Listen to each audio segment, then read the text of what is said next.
The Locker Room, with all the sports news you need, live.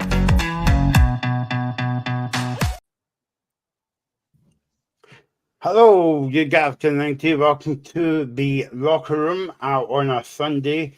And where we look back at most of the games, actually. There's one game ready to come up at 8 o'clock. One game finished, and now I'll go up at Ross County as well. Ross County 1, Celtic 2.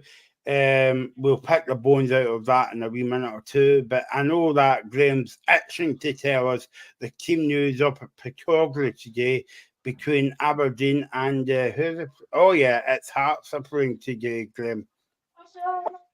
Yeah, so Aberdeen lineup, Meetoff and goal, Devlin, McKenzie, Shinnie, Nielsen, McGrath, Nisbet, Clarkson, Malloy, Rubezic and Keskinen. On the bench for Aberdeen, it's substitute goalkeeper Doohan, Duke, McGarry, Bezayoun, Palaversa, Sockler, Morris, Milne and McDonald.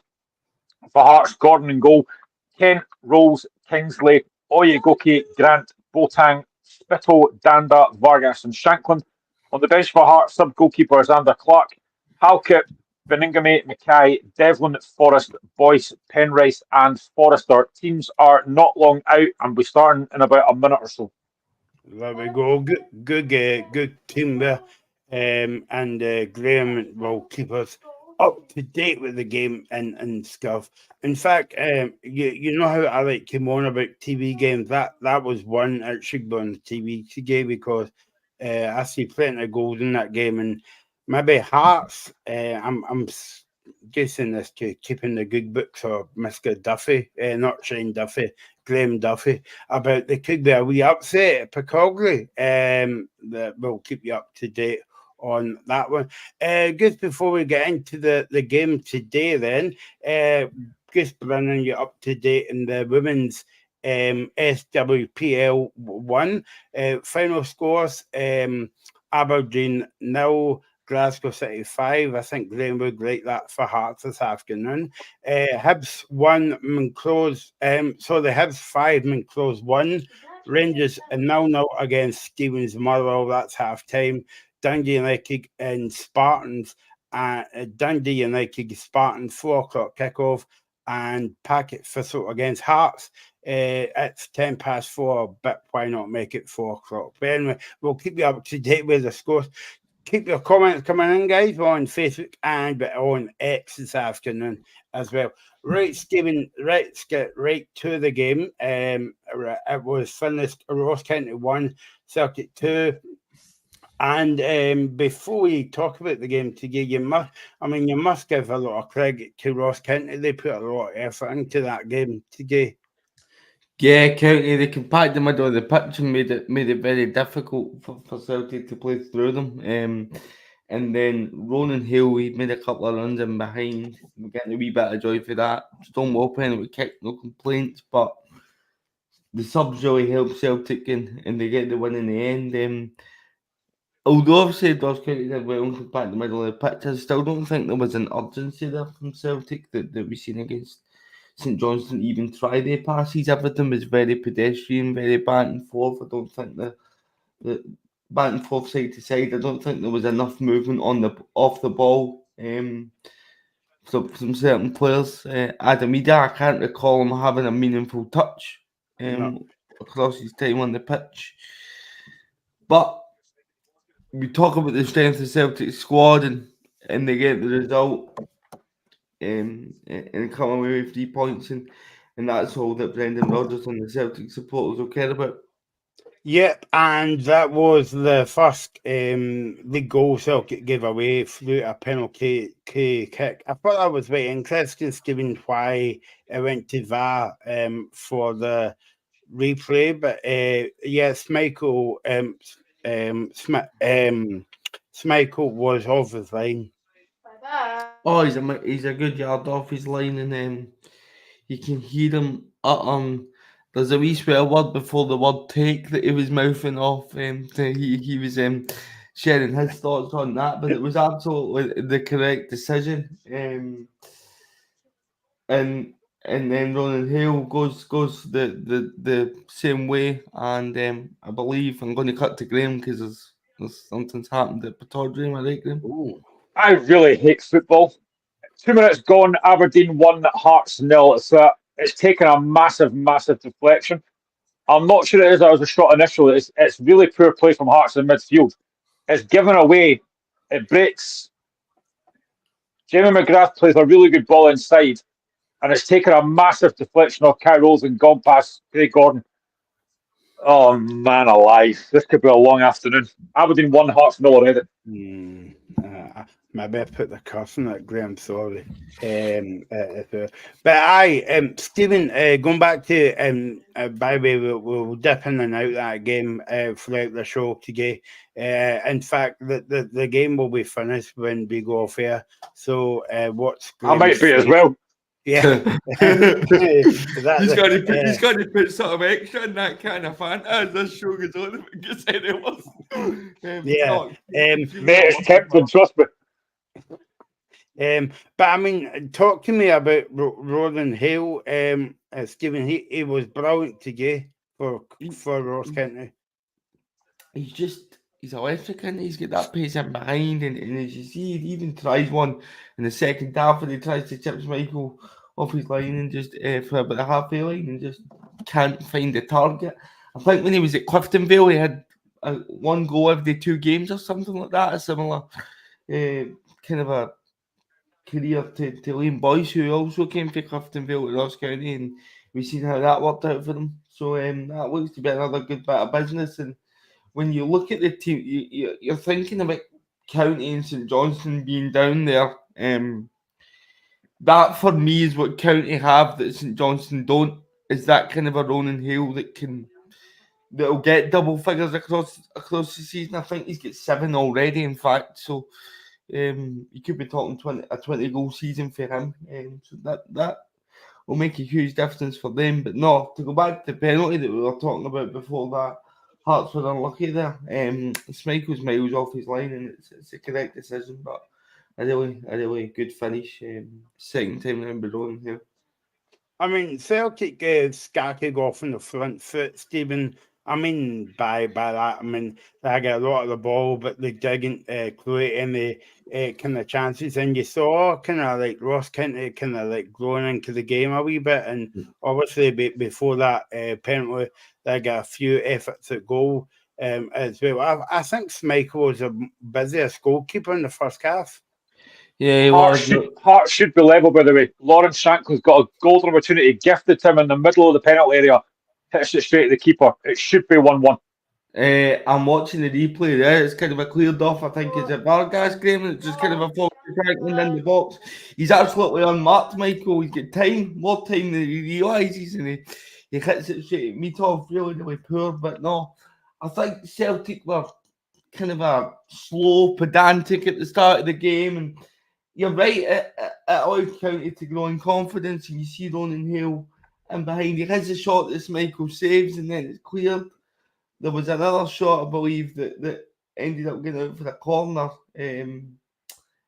from, was it Nisbet, who I thought had a really good game for the County. I thought he was really dogged across his time on the pitch. And no, they were certainly the better side in the first half. And as you alluded to, Celtic needed the subs to kind of give them that spark, if you like. I thought when Forrest, Kyogo and McCowan come on, they look better. Talked by the way, not ignoring Graham. He's got enough on his plate by watching the Hearts game, but he was watching a bigger game today. His son was playing football, and we won't tell you the score of that game as well, because Graham's day might go from bad to worse. But we'll tell you at 10-5 if it does. Stephen, talk to us about the penalty, because I mean it was a set penalty, but it's back to that one where you know what your skills need to do, kind of like put his hands in his pockets now. And but I mean it's a full day for the attacking player, because obviously they can just hick it off his hand, or any part of his kind of kind of elbow, and that's a penalty. I'm disagreeing with you here, mate. I think there's no need for his arm to be where it is. I think he's really outstretched, and It came out a wee bit, yeah. no, it's you can't see it, but it's like a camera shot. That's he's got it outstretched. Stonewall penalty kick. I know that they've changed the handball law, but you're not going to get away with that. And you can kind of see the look on Liam Scales' face the minute it hits his hand. That it is a Stonewall penalty kick. And, no, I don't think that Celtic can ever give any complaints about the decision whatsoever. Sandy DS on YouTube says Graham might not want to see this comment because I think he knows it himself. That Hearts are shocking today. The international break comes at a good time, and hopefully they'll get a new manager in as well. But Graham's kind of agreeing with you there as well. What about the kind of second half? Stephen Kintney's again. Kintney's got well. They come out in the front foot because they got that penalty kick in the first half, and nothing was really working with for Celtic in terms of until you said they're on about the subs coming on. But I mean, make no mistake about it. People are always saying, well, Celtic came off a good kind of doing on Tuesday night against Borussia Dortmund. But for me, you've got to give a lot of credit to Ross Kintney. I mean, I remember a couple of seasons ago, Celtic went to County and Celtic scored, what was it, 95 minutes with Ralston.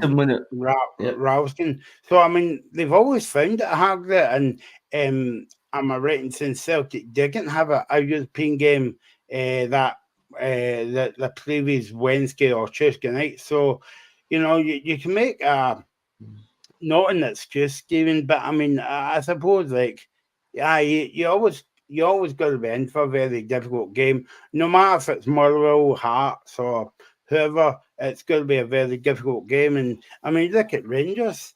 Yep. Now we're going to go live to Graham. I think it's another great chance for Hearts. Another really good chance for Hearts. Dan's a really good play. Gets it away to Blair Spittle. He puts in a brilliant cross right to the back post. I think Shankland's got to go with his head here. He goes for his foot and puts it well over the bar. If he goes for his head, I think he scores.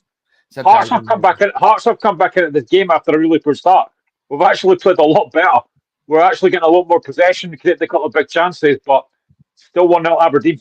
You can see if I can just allude to Graham, Hearts are pressing Aberdeen really high and trying to force them into long balls and really keep them playing in the half, and it's working for them now. It's a bit unfortunate, isn't it? That you can see that goal so early on, because you take that away, it's been a really impressive performance. It's such a poor goal to lose as well, because Kingsley just loses possession middle of the park, and the shot's going nowhere, and it hits off Kai Rose and goes past Craig Gordon. But yet again, Hearts conceding too many stupid goals again. But we have come back into it. We've looked a lot better the last 5 minutes or so. Is that a good support there, Graham? Because I would imagine Hearts might have took a good support up there. It's a sellout, and Hearts are taking a pretty big credit there. Like, it's been a decent. I mean, apart from the fact Aberdeen have scored first, we're 10 minutes in. It's been a decent opening of the game so far. Yeah, I'd agree with that assessment. But to go back to your point about European hangovers, Michael, and regarding Celtic, I think that was evident. And even came out the second half, and who, as I mentioned, just puts one just over the bar for the halfway line, Miss Michael being out of position. But I think what Ross County tried to do was really compact the middle of the pitch, and it took Celtic a while to work out that we're going to get a lot of joy from Baye overlapping and the fullbacks kind of making runs to create space, and it was really tough because County just compact the middle of the pitch. The goal takes a bit of the first goal takes a bit of deflection from a McGregor shot. It just hits Johnson, knows nothing about it. But I think Ryan Leake will be disappointed that he shows a player of Nicholas Kuhn's quality inside rather than down the line, and he finds a finish to get the win later on. Good afternoon to Robbie Collins. You're watching the game on YouTube, and we won't tell people about the picture you took yesterday at the game. Why did I say that now? Because I've got to tell you. But guess what? I'm not going to tell you anything. I thought Ida had a very poor game. Any touches that he did take fell about 2 feet away from him. And he said, well, I'm not going to read the next comment. He says, oh, Graham, don't worry, the international break is coming up. But then he needs to watch Scotland. That's not much. Exactly. That's there's not much respite for them. No, that's a good point actually. And then the subs come on, Stephen, and I suppose the rest is history because Celtic won the game.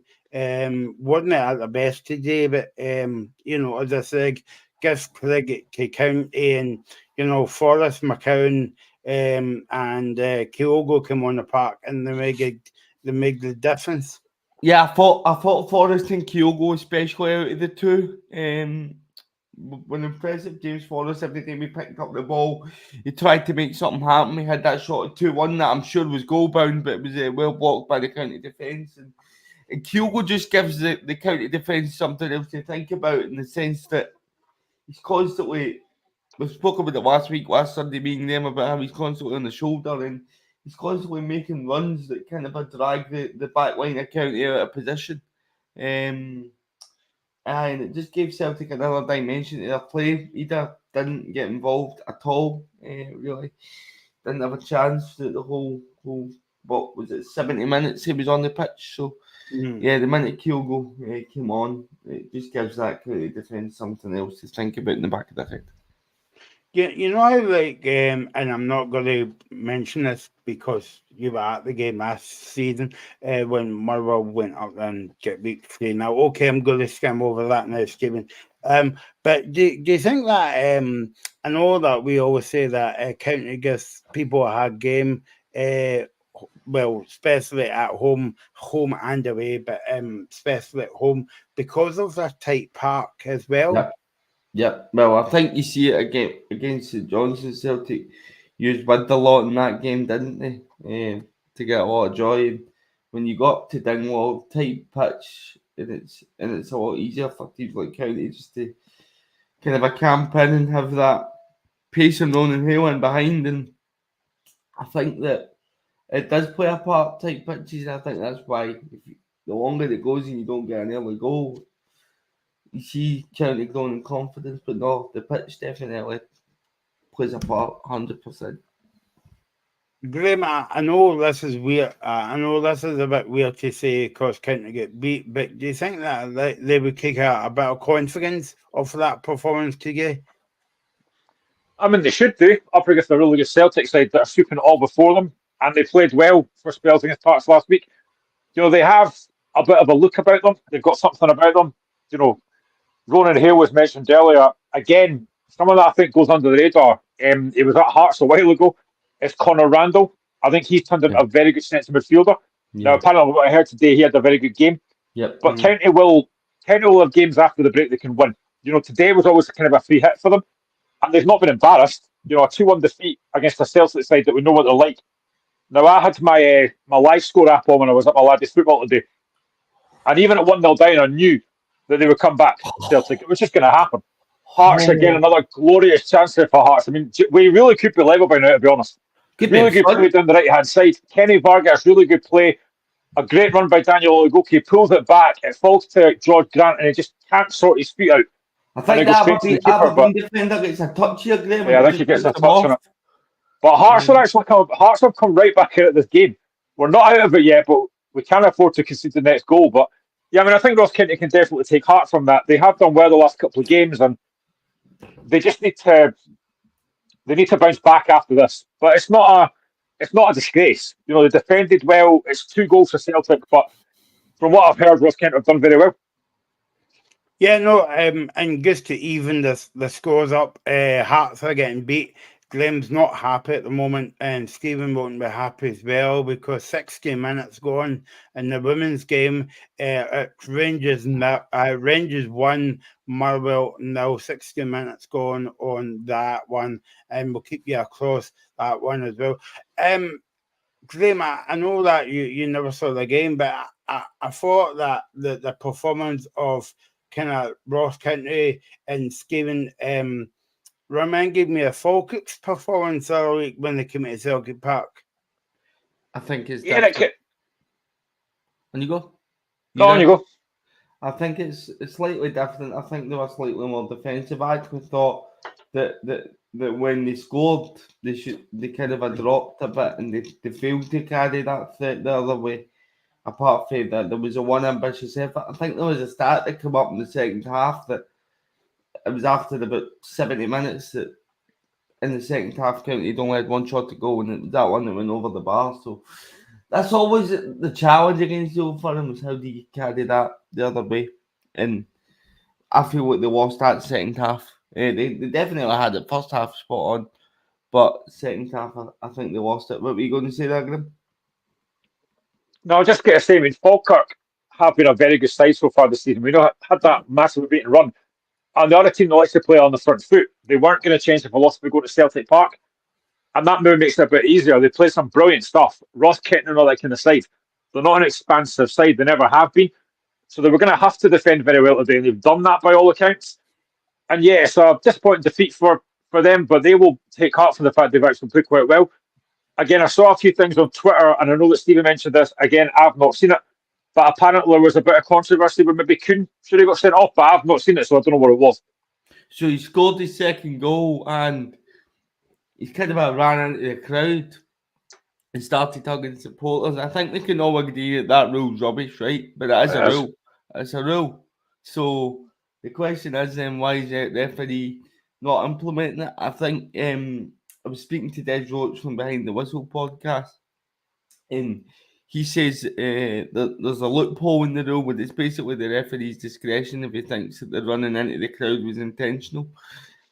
So referee Kevin Clancy has obviously decided that is not the case, and Kuhn has not received a second booking. Personally, I don't like seeing it. I was just asking the question, if that is a rule, why has that rule not been implemented? 18 minutes in, and Hearts had to make a substitution. Stephen Kingsley has gone off with an injury, and James Penrith is on. So Penrith's now at left back. Stephen Kingsley off the pitch. I think the difference there, Stephen, is because you know yourself at Dingwall, it's a very tight park as well. Like, and you know, Kuhn's kind of like momentum took him towards the fans. In terms of like some grounds in Scotland, you've got to jump over the advertising boards to get into the fans. I think like that's on the difference there. And I'm not making any kind of like excuses up for. And by the way, it would have been a bit unfair if he gets sent off because that was the one goal. And to be honest, if you listen to his interview after the game, he didn't realise that he got a yellow card in the second half. But I think it would be a bit unfair if he gets sent off for that.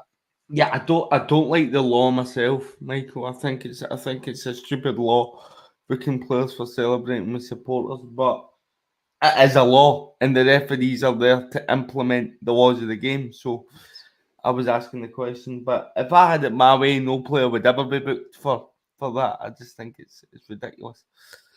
Maybe you should go back to VAR for that one as well. But yeah, so international break coming up at the right time for Celtic, you would say, after a very difficult week, couple of days actually, Stephen, and I suppose for a county point of view, okay, they get beat today, but I think that they would take a bit of heart because it took Celtic to make 4 subs to actually change the game, and I think that's Don Cowie might take a bit of heart from that. Would you say? Yeah, I think it's always positive when you run either Celtic or Rangers close, particularly when you're a side like Ross County. But I think the concerning thing for Don is you'll look at now a late goal conceded against Aberdeen, a late goal conceded against Hearts, and a late goal conceded against Celtic. That is something that you don't want to start creeping into your game is conceding late goals, and yeah, he'll be disappointed not to come away with a point, but again, yeah, it'll take courage in the manner that his side played. There you go. So final score: Ross County 1, Celtic 2 in the Global Energy Stadium or whatever. Do they still call it that, Stephen? Yeah. Aye. Yeah. That's what they call it. Yeah. Did it, Yeah. what did But it used to be called? I can't remember. But the way Stephen answered that, there's Graham, he's not sure either. So if you're watching that, let us know. I don't know what it used to be called. Can't mind. Anyway, No let's not idea. spend much Anyway, time on it. so let's not lose too much sleep over that because I need my sleep. I'm getting old and I'm working with Graham. Oh, sorry. Let's move on now. So any more goalmouth action up at Aberdeen, Graham?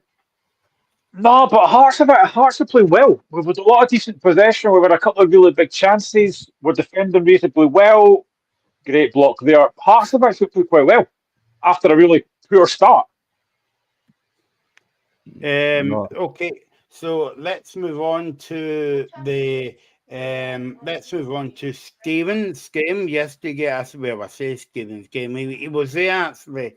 I saw him shouting at a few people, and He's no lying.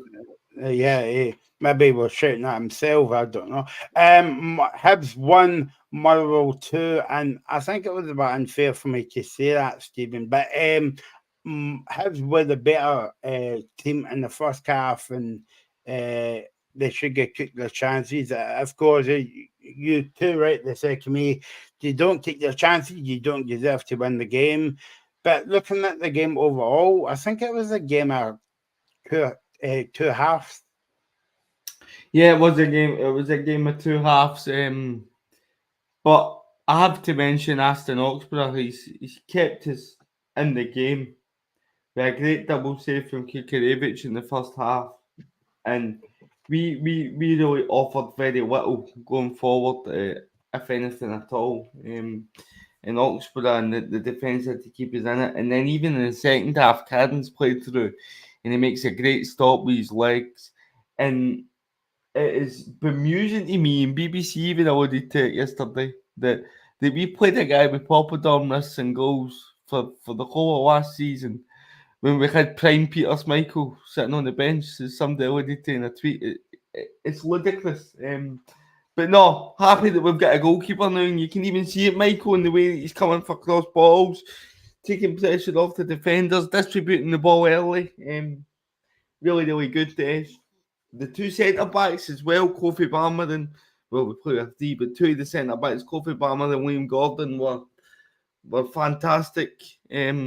As I say, I always say this, but if their grand was put into the 6-yard box, it would have headed her clear yesterday as well. They just putting their head on absolutely everything.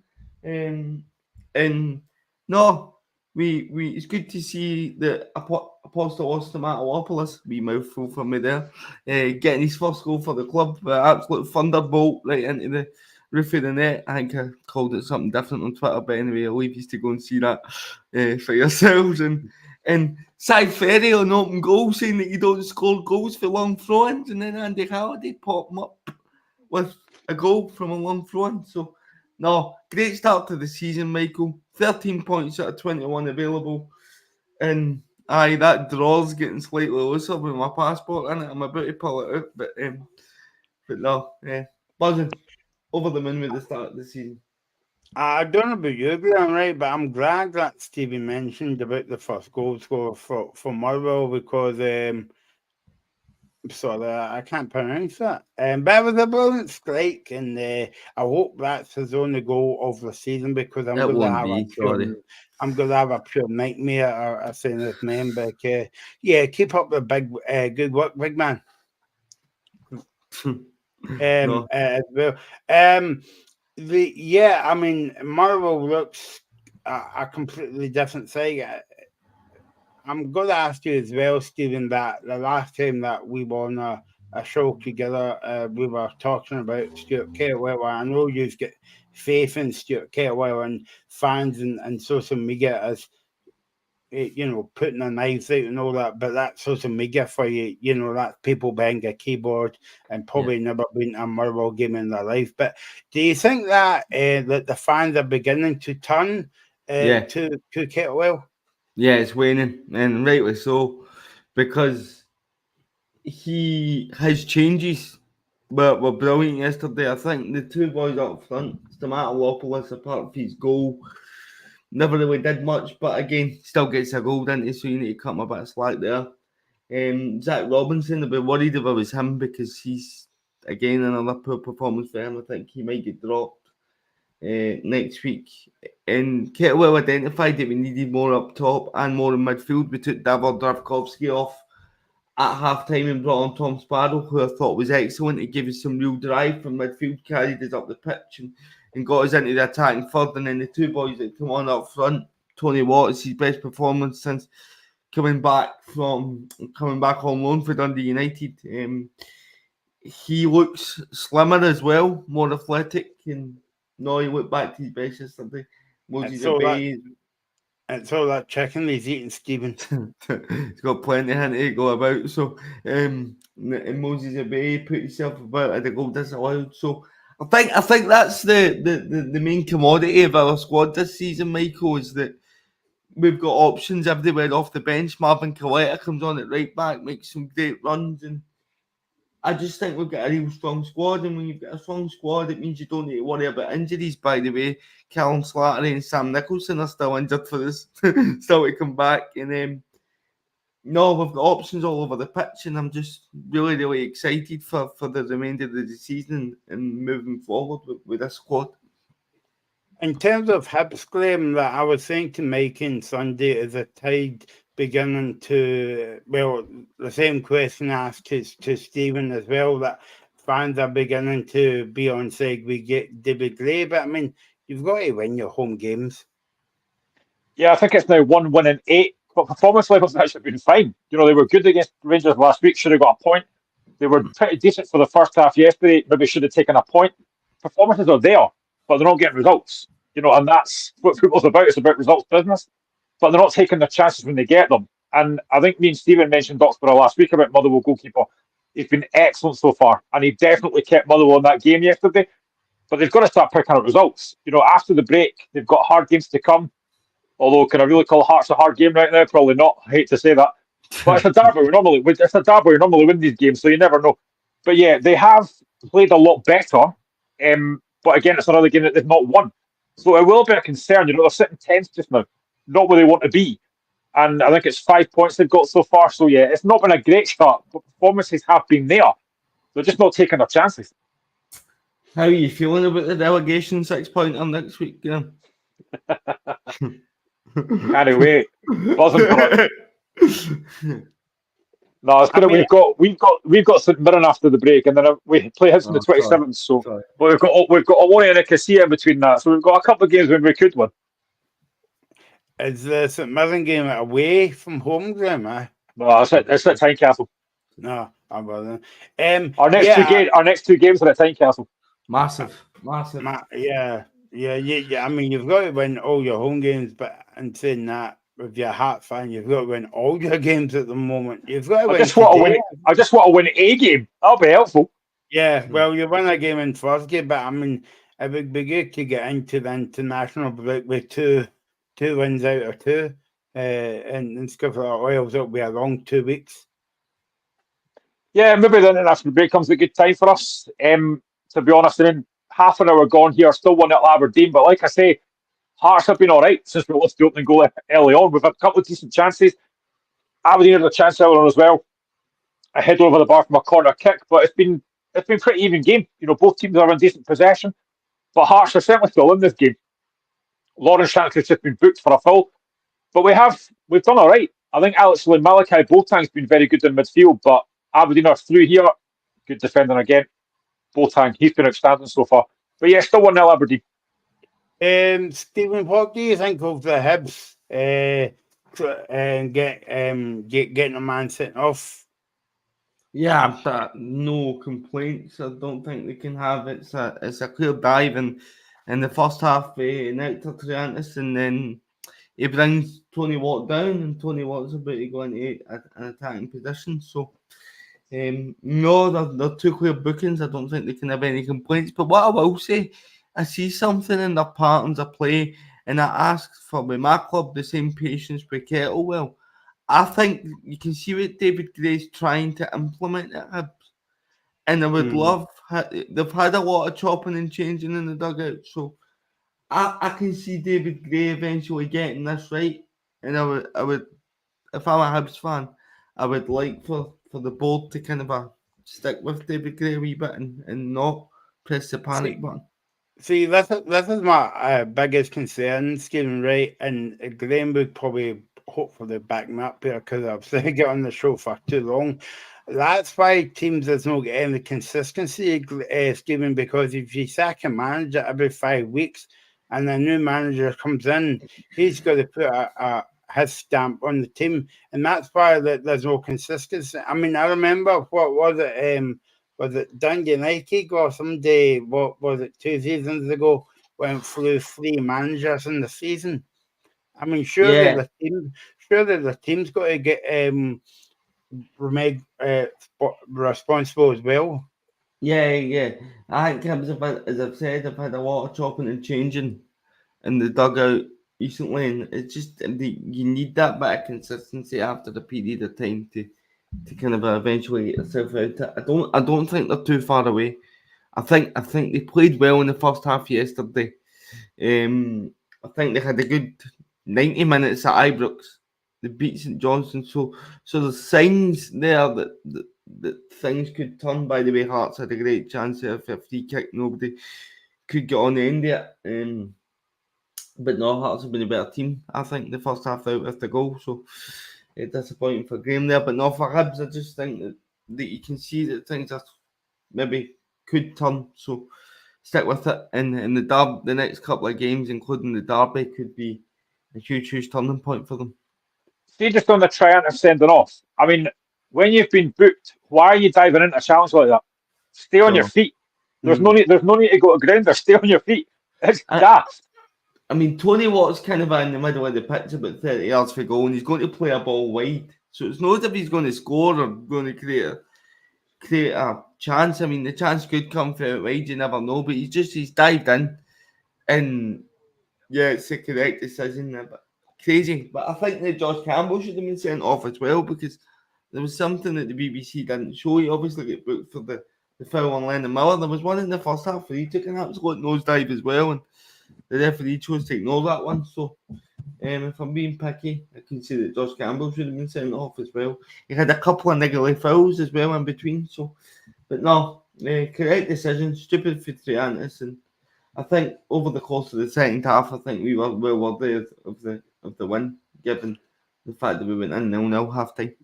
74 minutes gone, and the SPFl game between Rangers and Motherwell, and I'm afraid it's going to come back to us for Motherwell this afternoon. They're 2-0 down to Rangers away from home, Stephen, on the women's game today.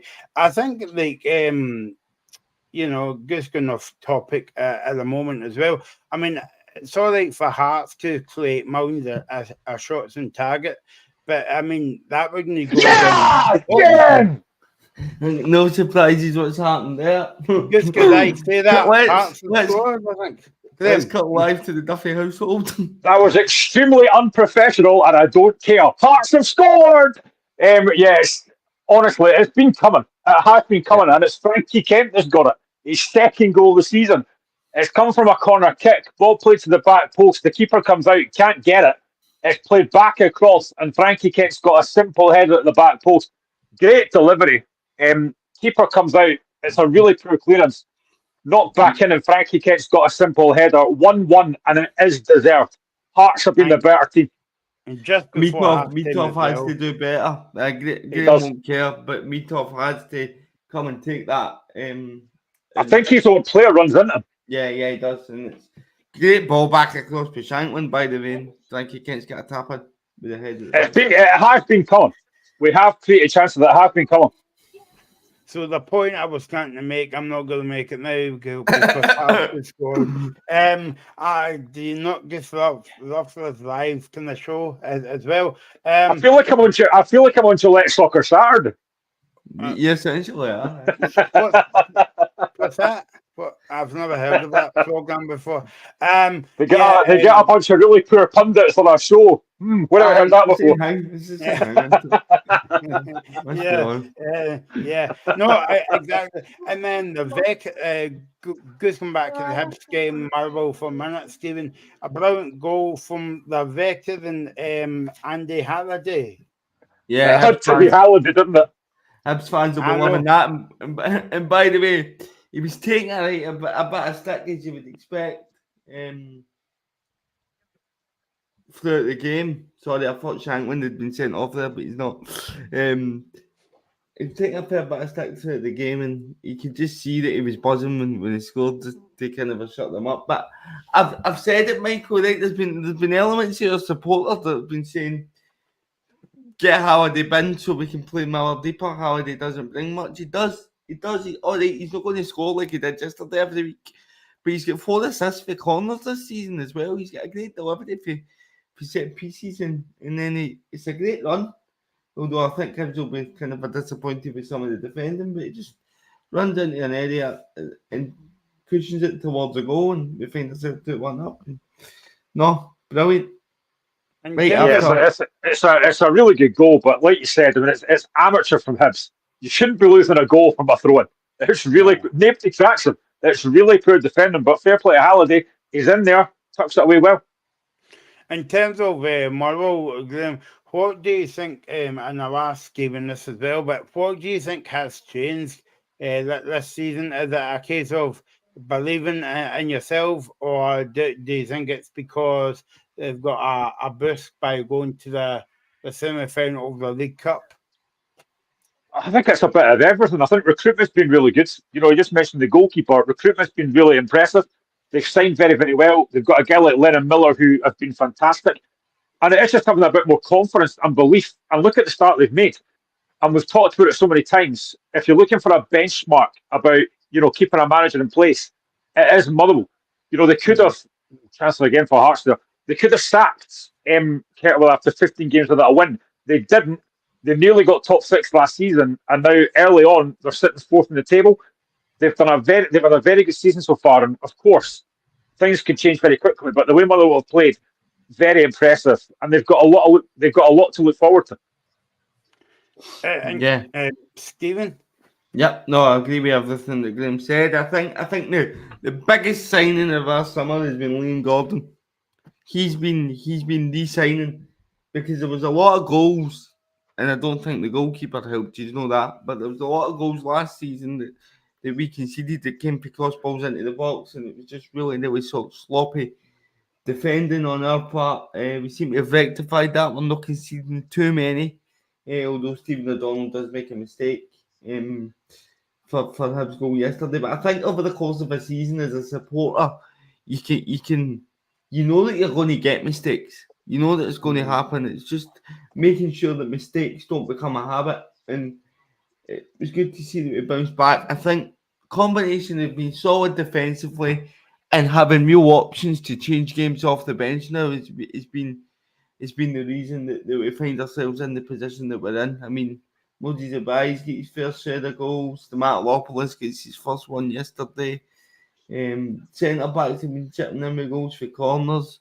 And that's before I've even mentioned the absolute wonder kid that we have in the middle of the park, and Lennon Miller, who's just fantastic. So there seems to be a real balance about our team at the minute, and long may it continue. I've seen a few folks saying that. I was just going to say, I've seen a few folks saying that maybe Lennon Miller is too young to get in the Scotland squad.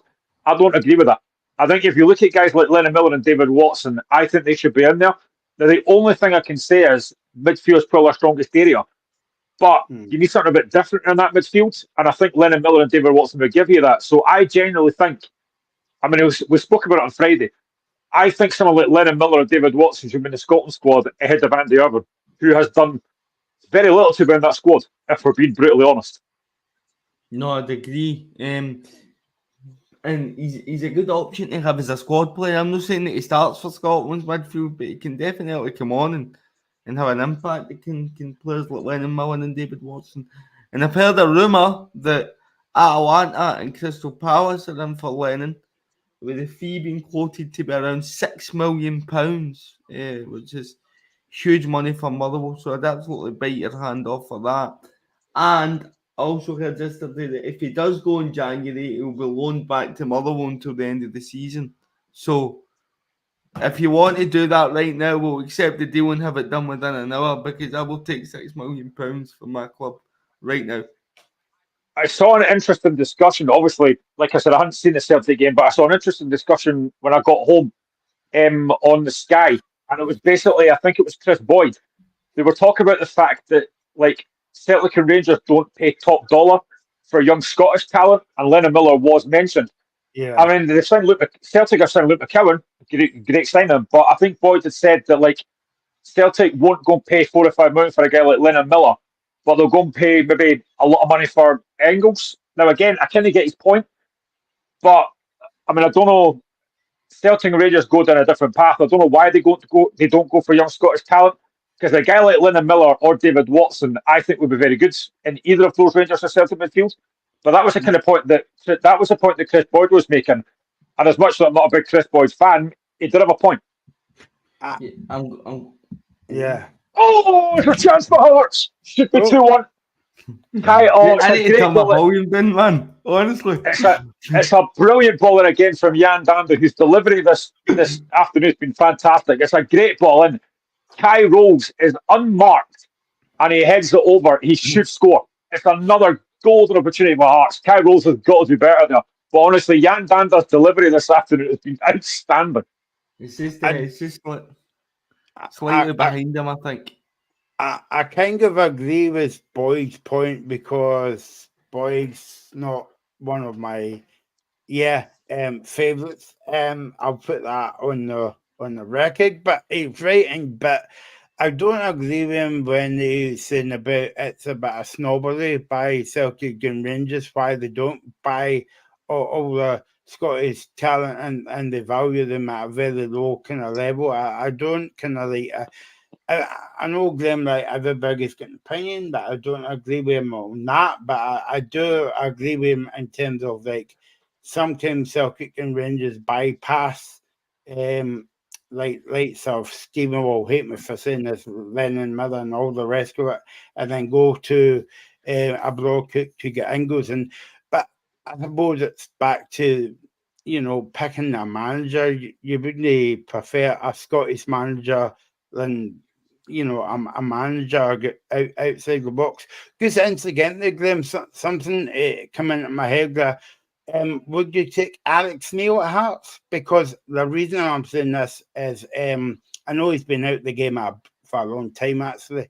I got a brilliant team at Hamilton, but he was on Sky yesterday doing a championship game. So would you take him at Hearts? No, for the reason I just mentioned. He's been out the game for so long. I don't think he will even be on Hearts' list. Like I said, we've got a list of about 7 or 8 names. I don't think he's on it. Now, apparently, the favourite is Gareth Ainsworth, but that's Gareth Ainsworth that took himself for the job for the last few days. He won't be on that list either. But I just think because Neil's been out of the game for a while, for me, I don't think so. Same with Craig Levine at St Johnson, and look how that kind of like happened as well. But yeah, I mean, it's an interesting discussion, Graham, about like young players as well. But going back to Motherwell's the game yesterday before we move on, I think what makes a team more stronger, Stephen, is I'm not comparing Motherwell to Celtic Spain because there's still a bit of a gap there. But like for recent years, other teams outside maybe like Celtic, and I would include Rangers in this as well, that they haven't had a strong squad as well. So do you think it helps like some Motherwell to have a strong bench and to bring players on? Absolutely. Last season we were relying on Ollie Shaw to come on and get his goals, and the amount of sitters that he missed was ridiculous. We could have won his games. Half time at Pittodrie, 1 each. And aye, definitely helps to have a strong squad. But can I just make a point on Wayne Miller? He's a saying Celtic and Rangers. I don't think Rangers can afford them. The value that he's worth, I don't think Rangers can afford the player of his ability and his value any longer. I think there's only one club in Scotland that can buy him, and that's Celtic. And I don't think they will because they've just added to strength to their midfield. So no, I think the only team that can afford them is Celtic. I just want to say, Graham Bliss Bittles had a really good game for Hearts today, hasn't he? He has. He's done well. Hearts' work rate has been very impressive today. I did worry about after coming back from Azerbaijan, but the work rate's been very, very impressive. But I would say though is, I think if I'm Liam Fox, I'm taking Shankland off at half time because he's very lucky he's not seen a second yellow twice now. He was already booked. He got lucky first time.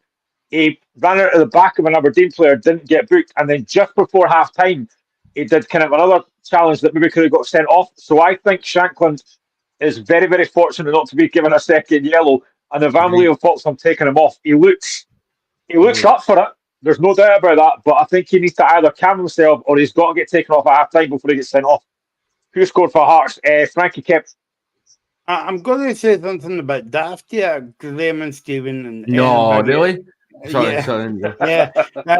Well, it's the first game this week of saying anything daft, right?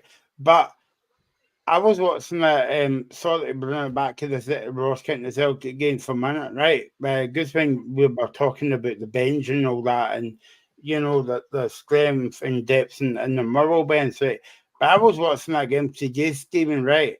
And suddenly a voice came into my head to say, remember about the gap, because if you take that first half in isolation today, there wasn't any gap between Celtic and Ross County. And I know that Celtic won the game, the subs came on, blah, blah, blah. Celtic had a difficult game in Tuesday night. We all know that. But in a one-off game, Stephen, especially away from home, and games like that, you don't recognise that gap. Would that be a bit fair of me to say, or am I just going off on one here? I think that was maybe setting Celtic's tempo, Michael. I think Celtic's tempo was miles off what they usually play at, and if it's anywhere needed, then you would have seen the gap. So I think that was to do with the intent the Celtic showed for the start of the game. But what you do see over the course of the 90 minutes is the strength and depth that Celtic have, and that's what wins them the game, because the players that they have to bring off the bench. So that's what I'm saying from a Motherwell point of view. The more strength and depth we have, the better that is for us. And basically what Stephen was saying, Graham, that was a rubbish comment that you've made there, Michael. So I take that one on the chin and we'll move on. Stephen, I want to get your thoughts on this one right before we definitely move on, because I said that 10 minutes ago. But in terms of like, and me and Graham and Mikey and all the other guys make this comment on the show, including Robbie in the comments as well, about youth players coming through the system. Now, Murrow's a good example at the moment, right, because they're using youth players to come through the system. Now, I'm not saying by any matter means Murrow could win the league and all that, right, because I know that's just fantasy football, right? But if you bring youth players through, they've got nothing to lose, because they would want a first team kind of game as well, in terms of like you know, if you bring in players from like Spain or other parts of the world, whereas people at 16 and 17, they've got nothing to lose, and that's my biggest argument. I suppose other teams out with maybe Celtic and Rangers to a certain extent, that they say, well, the gap is getting bigger. Yes, we all know, but I mean, if you throw in a couple of youths to the team, might make a bit different. Right, you've seen it with Motherwell, but you need to nurture that talent over years, don't you? Yeah, that talent needs to be there. I mean, I think there is definitely some good young players coming through at the minute. David Watson at Kilmarnock, as we mentioned. Even Ewan Wilson that's broke into the Motherwell side this season, also been fantastic. I think I mean, you look at the Hibs side. Was it that got to the quarterfinals of the Youth Champions League against Dortmund? I don't know if it was. Was it the quarters? I think. You don't see many of them. I think Hibees maybe one. If I'm no lying, that's come through. So there is not a wealth of youth coming through, and it is a concern, particularly at Celtic and Rangers. I don't remember the last time that they brought a youth player in, so that is worrying. You look at somebody like Bailey Rice, who's at Rangers, Michael. The Bailey Rice was tipped to be better than Lennon Miller as a youngster, but he's went to Rangers and now he's not even featured anywhere near it. So where is he now? What happens to his career? If he was at Motherwell, would he be in that midfield alongside Lennon Miller? Probably. So, and that's about that with my. Sorry, I was just going to say that's when my argument maybe falls down a wee bit, because Graham's going to say about Liverpool or maybe Celtic or our teams coming in for these kind of players, like the financial gap. But it is an interesting debate, like in terms of like players are not coming through the system, and and fans moan about that all the time. And we speak about that a lot on the show, Graham, but I know what you're going to say about, and I totally agree with you that then if they have about 10 decent games, they're snapped up at Christmas or in the summer and away. Yeah, it'd be great to see more young players coming through at every club, not just my own. We do have a couple that are through just now. Obviously, Adam Forrester played on Thursday and did very well. But yeah, it would be great to see more young talent coming through, because there must be young Scottish talent there, and it would be great to bring them through. But yeah, if they do come through and have a couple of good seasons, there is no doubt they'll get snapped up by a foreign team or an English team that you just can't compete with, and it is a shame. And I hope that a guy like Lennon Miller and David Watson as well, that they stay in Scotland, because they are cracking players. And again, I keep talking about the fact that it would be great to see them in the Scotland team.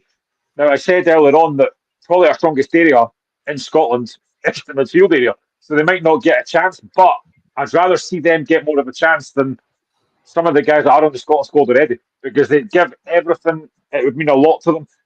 And I'd love to see, I think it was weeks and weeks ago when our last Scotland international game was on, you looked at the Scotland squad, and there's only 2 players playing in Scotland in the Scotland squad. I mean, that's not a great look for me. Half the players were playing abroad or in England. That's not a great look.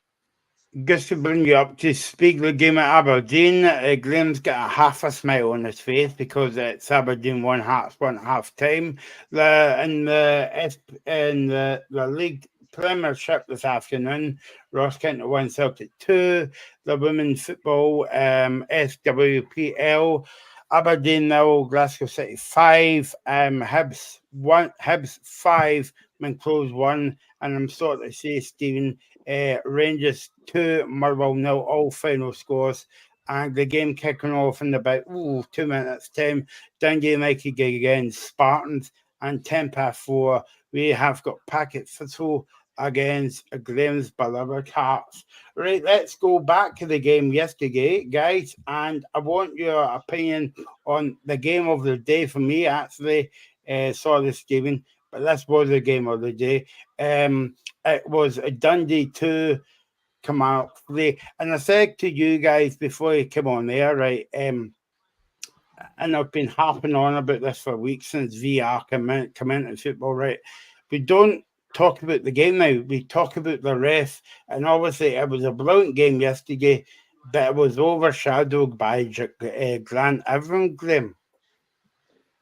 Yeah, I mean, I know we'll come to the game in a minute, but this is what our big problem is.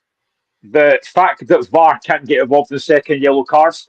Yesterday is an example of why that should get involved, because that is never, ever, ever a second yellow. It was exactly the same for Scott Tanzer last week. It wasn't a second booking. The one yesterday's worse. Now, if you actually watch it, Mo Silla doesn't even know Matty Kennedy's there. And Matty Kennedy actually shoves him in the back. Now, when you're going for a high ball and you get shoved in the back, your arms are going to move.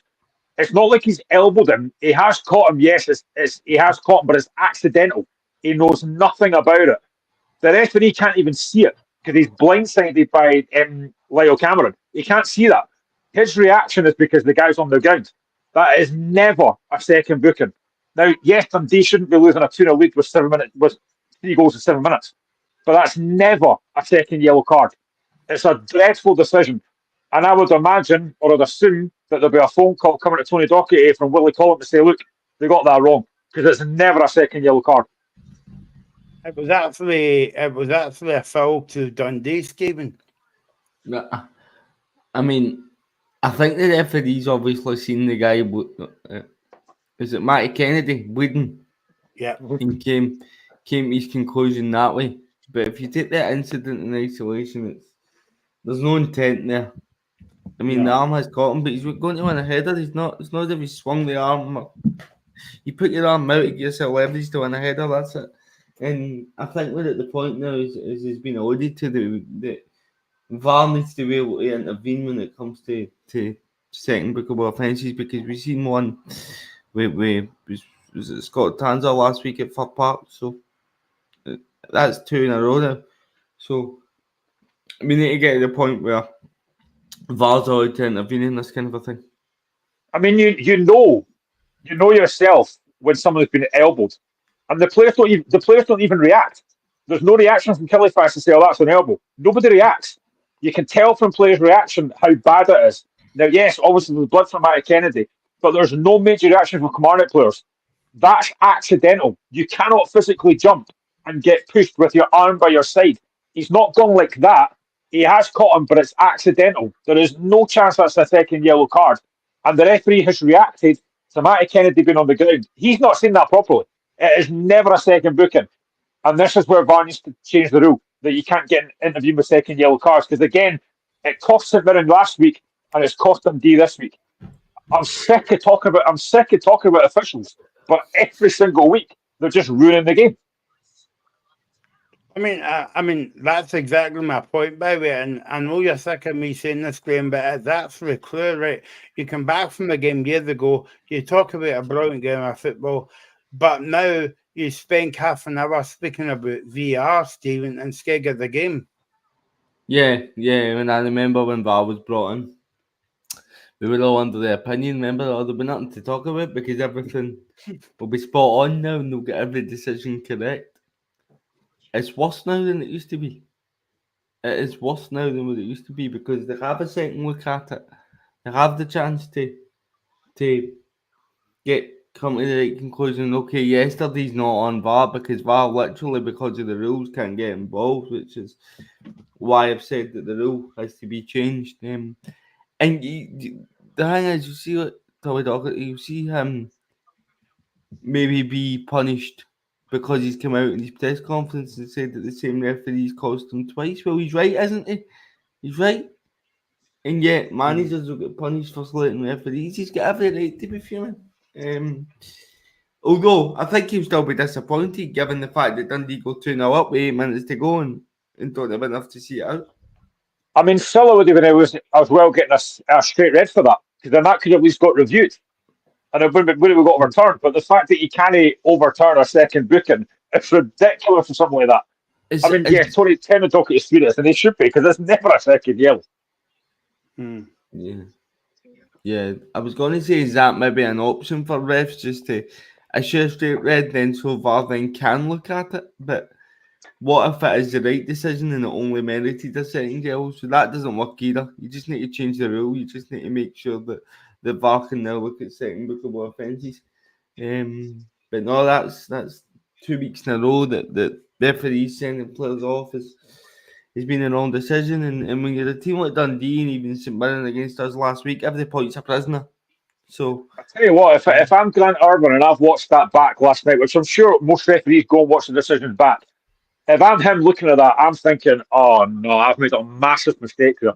And I'd be phoning the manager myself to say, look, I'm really sorry. I didn't see it properly at the time. I thought it was a second yellow. It's not a booking. I'm really sorry. Then that's fine. But honestly, it's an absolute joke that's been given. See, Stephen, I know that what they call them came in and tried to basically do away with typewriters at the SFA and bring video on YouTube about VR, right? And I know that managers phone them up every Monday morning, and I totally agree with you, Glenn, right? But say your team gets beat, right? And what they call them, phone the manager up and says, "Oh, I'm off. I saw that wasn't a red card." What you got to do? Play the game again because the game's over. You've got beat. No, I get that. I mean, it's just honestly every week we talk about referees, and we should be talking about football. I know we will in a minute, but honestly, it's just they are just. I've said numerous times that there's not a decent referee in Scotland, and I've always said they're not biased. There's no corruption. They're just not good enough. The referees that we've got are just not good enough. And again, I don't think it's even about them. I think it's a directive they've been given by the people above them. I don't even think it's them. You know, surely referees must be thinking. I mean, it's like the whole thing about the booking for taking off the shirt and stuff. Even referees must think, I don't want to give a yellow for that. But they've been told to do it. And it is such a stupid rule. But it's the folk above the referees that are given these kind of things. They've then got to apply the letter of the law. But I don't think anybody likes it. But seriously, decisions like that yesterday are just crazy. And you know when a player deliberately elbows somebody. You know it. And that wasn't anything like that yesterday. You could tell Silla's reaction. He was like, what? I can't believe that. We were all the same. And that's my point, Stephen, right? We spent about 3 minutes talking about that VR should not been a thinking off, and we've not spoke about the game. And now I'm not trying to say I'm right, by the way, that's a brilliant point. But what I'm trying to say is it's taking the goodness out of the game. Now, Kilmarnock fans and Dundee fans, and you got the game yesterday. You're spending well-earned cash to go to the game, and you're only one VR and away from the wrong decision or losing the game or a cup final or whatever. So again, it's back to Alaska's point that they're not like listening to the customer. They should be putting out a survey before VR come in. It's got to say, oh, no, I'm not saying that's going to help the game, but supporters are paying good money to go to the games, and they're getting ignored. Yeah, no, I don't know about getting ignored. I think you just want the referees to be able to get the basic decisions right, don't you? The simple decisions, and that's as I've said, that's what VAR was brought in to do. Was brought in to ensure that these decisions are the right decisions, and we're still sitting here speaking about them being wrong. So, what happens? I mean, I think Graham's spot on. I think the standard of refereeing is just not good enough. I don't think there's anything deliberate by officials to favour one team or the next. It's just across the board not good enough. And you see that by, like, Wally Collum saying that he wants to get things more clear this year. But we're really achieving that because John Moss was brought in, and then a few weeks later he's out of a job. So yeah, the farcical nature of things is still continuing. By the way, we still don't know why he left for. I've got my ideas as well. But Graham, not to get bogged down on VR because it was a brilliant game of football, Dundee and Kilmarnock. But in terms of like VR, and I know that we spoke about this with Des and or on the Behind the Whistle show, they come on the locker room. But from day one, I wrote a blog about this the other week. From day one, we had controversy. Day two actually. Hearts and Celtic at Tynecastle, and then from then the Michael Smith handball. And by the way, he knew it was a penalty as well. And from then, it's continued to today. Yeah, it's not been good enough. And again, I think as well, I'm sure there's a country that got rid of VAR because the fans didn't want it. I can't remember, was it Sweden that got rid of it? Yeah. That would never happen here. It will never happen because the SPFl and that don't care. I think we said at the time when VAR came in, I've always said that VAR's really not the problem. That's the technology. It's the officials that are the issue, and it still is. Every week, it's still the officials that make the mistakes. You look at the one last week against Motherwell, the Scott Townsend one. Again, that's never a second yellow. He wins the ball. Where's his foot meant to go? Again, something else we talk about. Still, nobody seems to know what the handball rule is.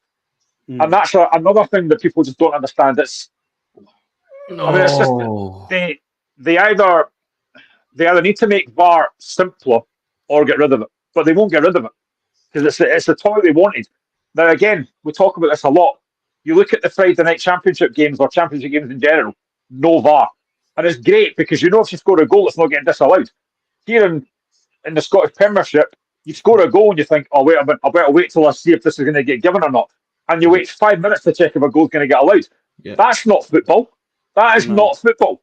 You go to football to enjoy it, to watch a really good game, to watch goals getting scored, to watch controversial incidents, and then talk about it later. But there's still controversy. That's what VAR was meant to sort out, but it's not. It's still officials that are the massive problem.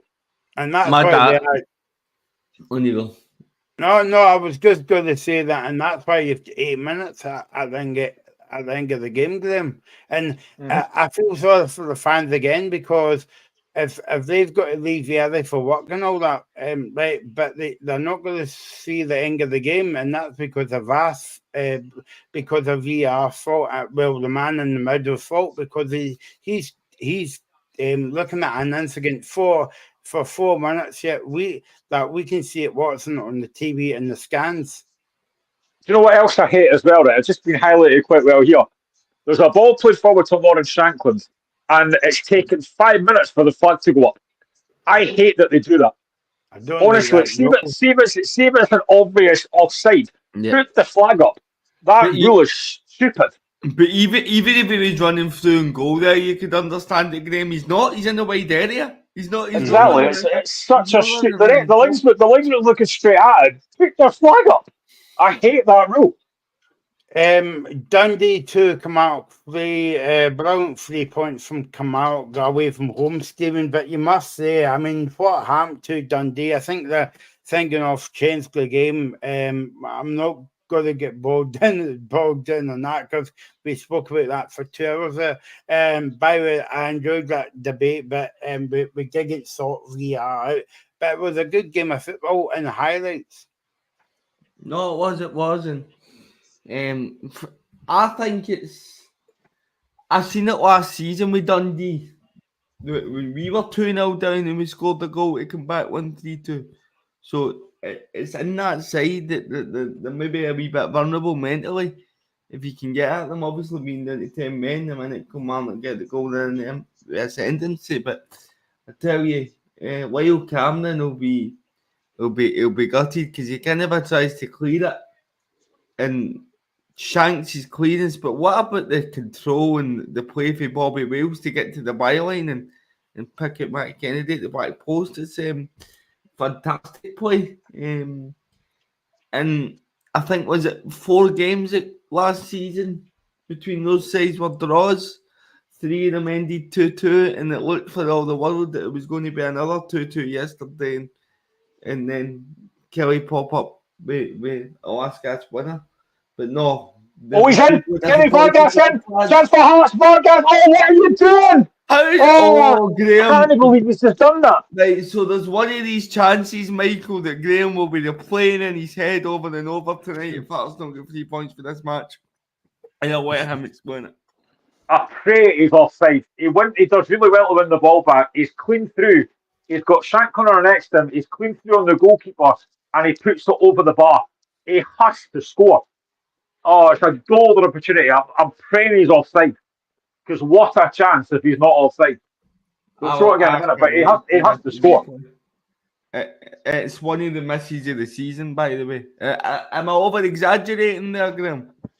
No, this is the thing about Vargas. I do like him, but at times he misses too many chances. And honestly, he's clean through. All he's got to do is slot it past the keeper, and he tries to chip it and puts it over the bar.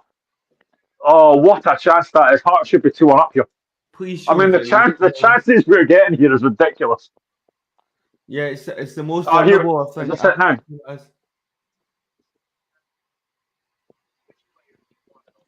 So it's a long ball over the top.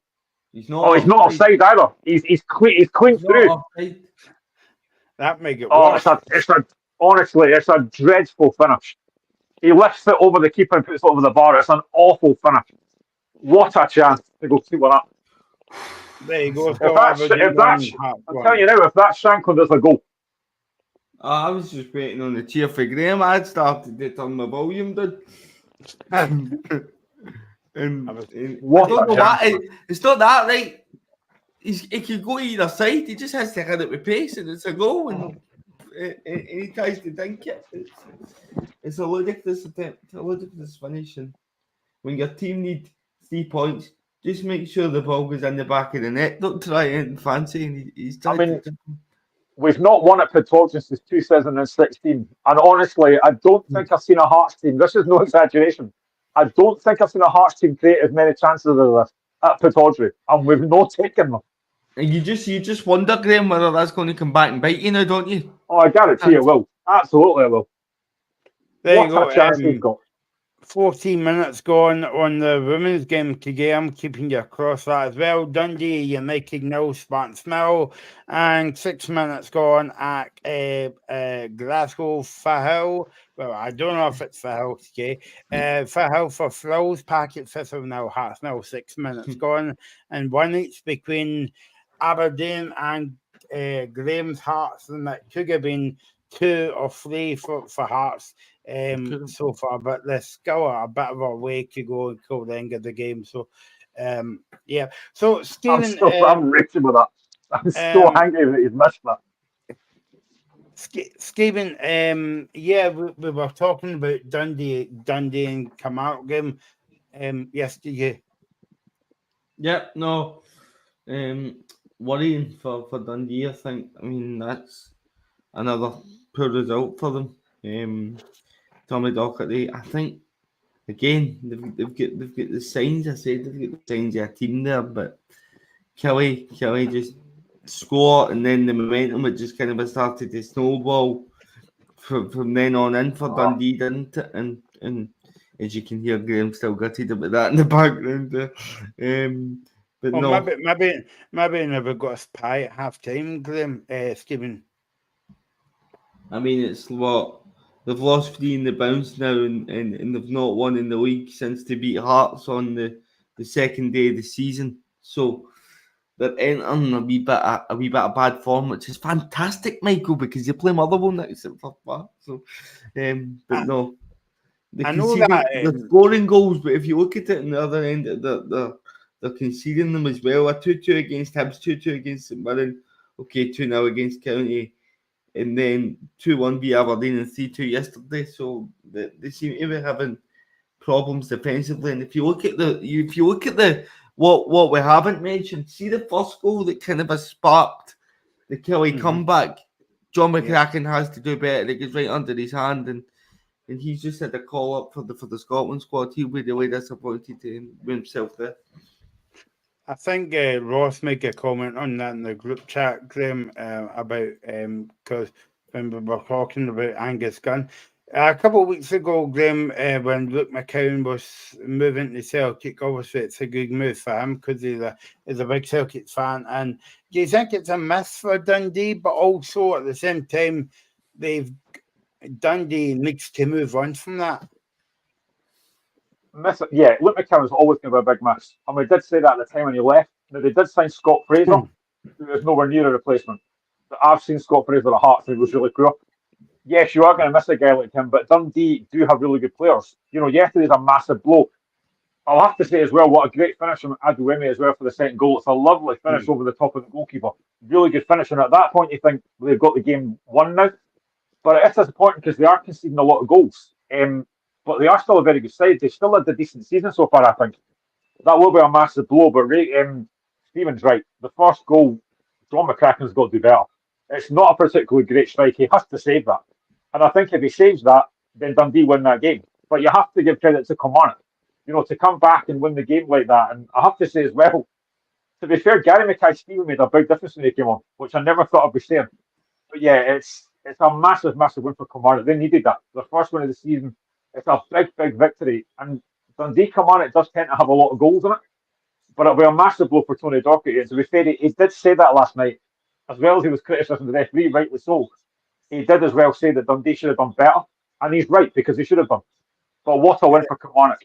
That might just kickstart them. Graham, what's your views on? I don't think I've asked you this on the show, but what's your views on Gary Mackay-Stevens when he was at Hearts? He had flashes of quality, but again, we were in the Championship when he was there. But he had flashes of quality. I used to remember him at Dundee United, and he used to show off these unbelievable skills that he had. I never really saw a lot of that, but there's no doubt the guy's got ability. He's maybe just not shown it quite enough, but of course, he's getting older, like we all are. But he's definitely still got something about him, and he absolutely sparked that comeback last night, as well as Bobby Wales as well, who, like Stephen said, that goal, the third goal, is absolutely fantastic skill. So yeah, Mackay-Stevens does still have something about him, but again, I think like every winger, he's very inconsistent. Stephen, Kilmarnock got the one yesterday, bagged them, they gave 3 points at the time, but it came at a bad time for them because they go into the international break, and you see it when teams come back, it kind of like upsets the rhythm of the team. Yeah, and I mean, they've got a game next to Rangers that will be tough for them, but is that going to spark something for them? I mean, it's not going to be easy for Rangers either, is it? The plastic surface. So somewhere that they've struggled in the past, so that'll be an interesting one.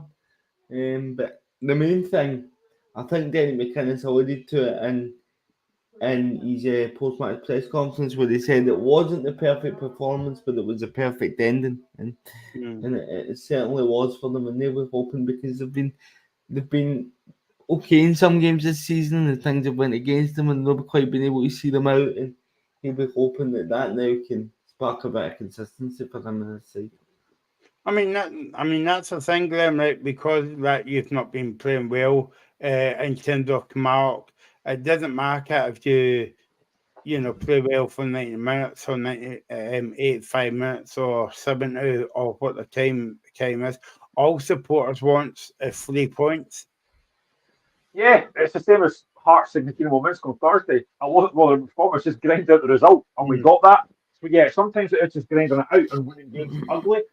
But I mean, like I say, you have to give credit to Kilmarnock, because at 2-0 down, to come back and win the game, not even get a draw, to actually win the game is fantastic. So, oh yeah, get in there!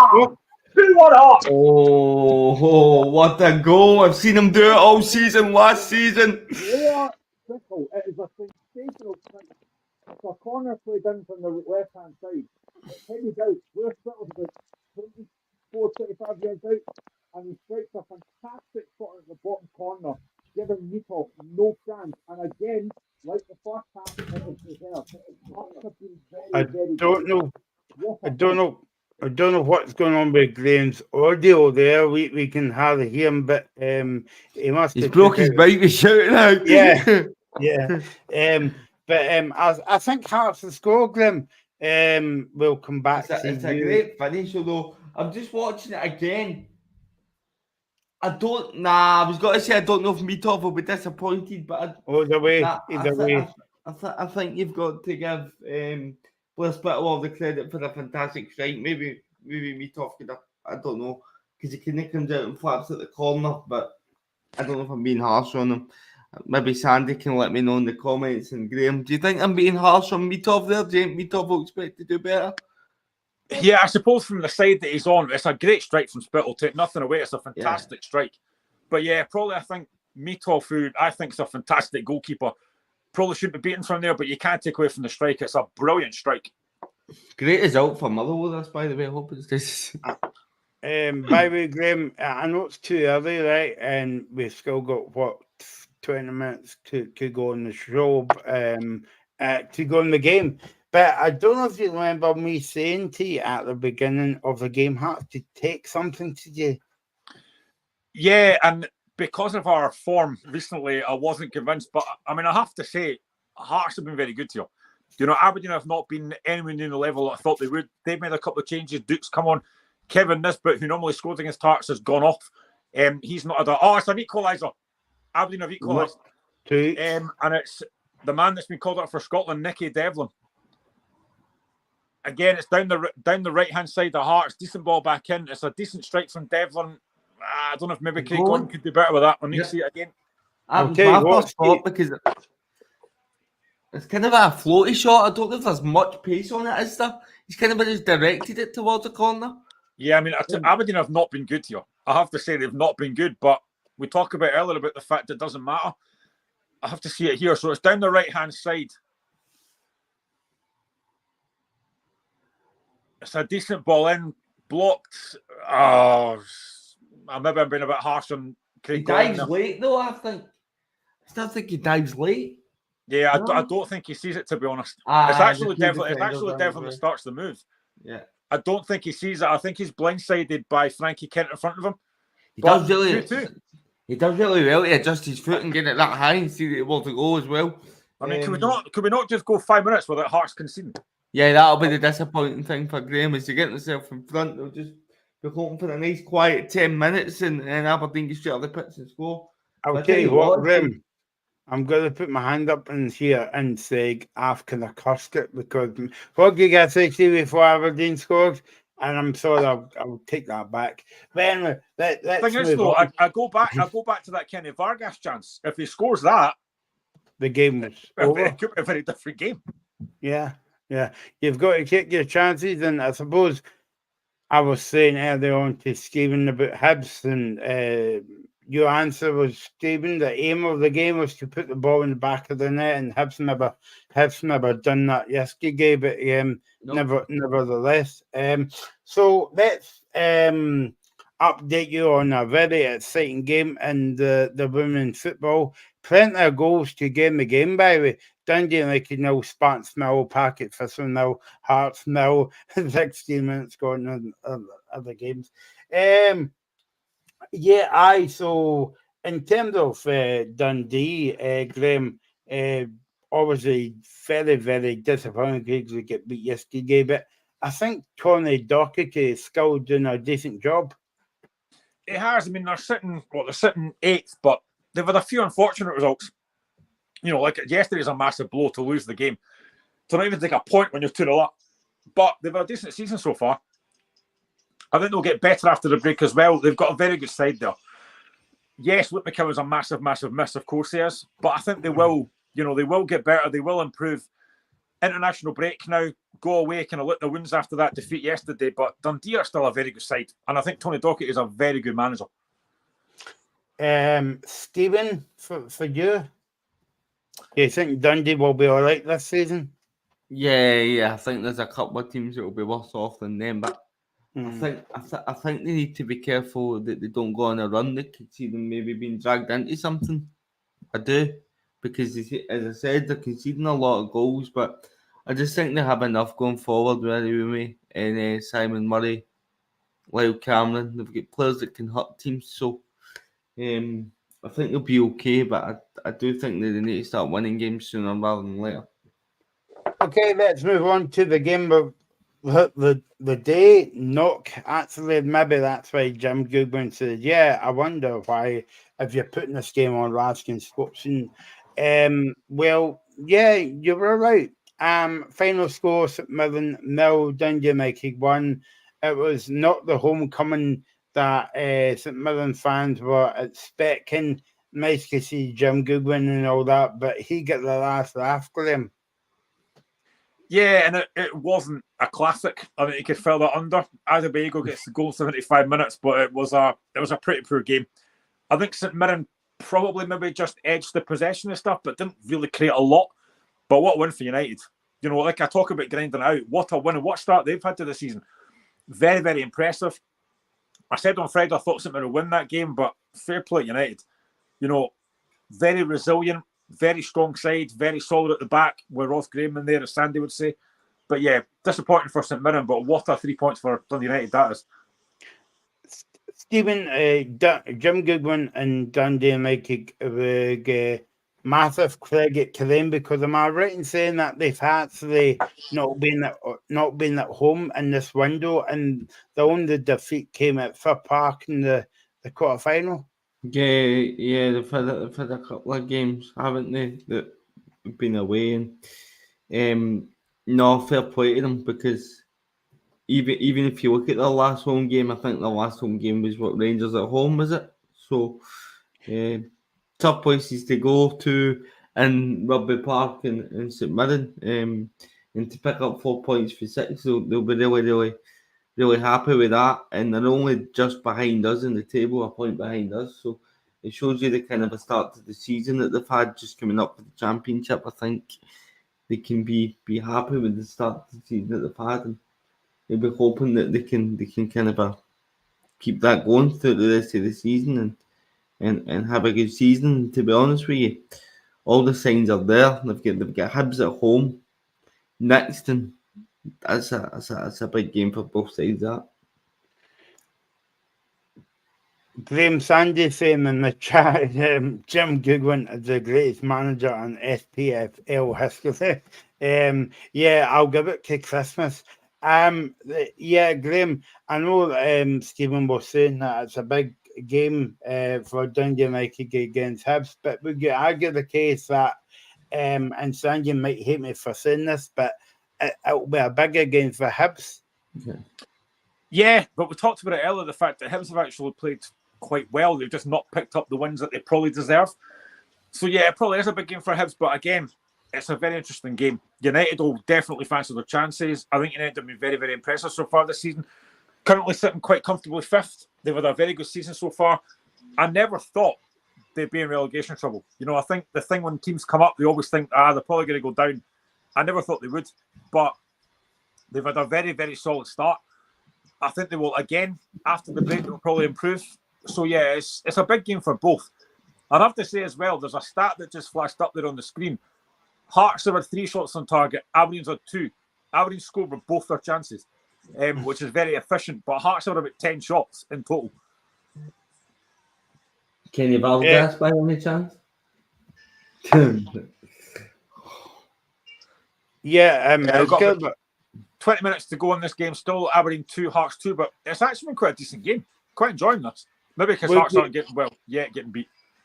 I know it's a bit stupid for me to say this, Graham, but would you take a point now, because obviously that you've had to go all the way over to the European game, and you travel straight up to Aberdeen. I know 3 points is better, but I think the way that Hearts has been playing in recent weeks, you would take not getting beat. Yeah, I'd have taken a draw before the game, but given how well we've played, and Stephen could probably say this as well, given how well we've played, I think we deserve all 3. I genuinely think Hearts, and everyone knows that I'm unbiased, and I'll say if Hearts have been really poor, this is probably our best performance this opening game against Rangers. We've played very, very well here. We've made Aberdeen look quite ordinary. Now, of course, the game can change very quickly, as we know, but honestly, I think Hearts have played very well here. And if anyone deserves to get 3 points, it should be us. But yeah, right now we'll probably take a point, but we deserve all 3 because we have played very well. Especially away from home as well, Stephen. No, Graham, spot on. I think the goals apart, it's been all Hearts. I don't really recall. Oh, I thought they were in there. No, it's been cleared. But I think goals apart, it's been all Hearts, and they had a couple of chances in the first half. Shanklin had a great one. And then that Vargas chance in the second, so they've definitely had enough to be ahead in this game, and I think that'll be the disappointing thing if you're Graham sitting there, that maybe it is 2 each, because Aberdeen have looked very powder puff, and I think it's as vulnerable as they've looked defensively in any game that I can imagine them this season. But that's due to the credit of Hearts. And I think the pleasing thing to see, if you're a Hearts fan, is that you've managed to get Spittle and Danda both in the side today, and they both had a really good game. Yeah, I think that's a very good point. I think they both played very well. This is easily the best I've seen Blair Spittle play, looking like his natural position. He's playing higher though. Delivery has been outstanding. I think they've both been excellent today. But for me, I think the best player in the park's been Malachi Boateng. I think he's been fantastic. I agree. There's your summer signings, though, Graham, and they're all kind of a pulling the strings for you there. Let's talk about a game we haven't talked about because it's not even started yet. In fact, that they're still opening the gate to Ibrox. The game at 8 o'clock between Rangers and St Johnstone on Premier Sports. I saw a comment on the chat from Leo, I think it was. He was saying that it's a stupid kickoff time. Yeah, it is, but again, it's back to TV dictates. Hearts are just the 10 men. George Grant's been sent off for a second booking, so definitely would take the point now. Yeah, it's a stupid challenge off. from Grant. It's a really stupid challenge from Grant. Duke's breaking. Grant's tracking back. He goes to the ground. You've just been booked. It's a stupid challenge. And if we now get beat, that's on George Grant. Stupid decision. Thing is, I think he looks as if he's kind of a stopping to come back inside as well. It's not as if he's continuing his run, Graham. There's no need to go to ground there. It's a stupid decision. And he's now left us 50 minutes to go. He's now left us up against it. We've been playing so well. Honestly, if I'm a teammate of George Grant, I've got him in that wall at half-time having a go at him. I'd be furious with it. I think Glenn means full time there, but we all know what you mean, Glenn. Not half time, full time. Aye, full time. Yeah, but you can do it at half time if you want as well. I don't really care. So Stephen, Leo mentioned it in the chat. We mentioned it on Friday. Stupid kickoff time, but TV dictates the football game. Before we talk about the game, let's and I know that you're not as old as me and Graham, but how good does it feel to see an ex-Motherwell player back in the dugout, Simo Valakari?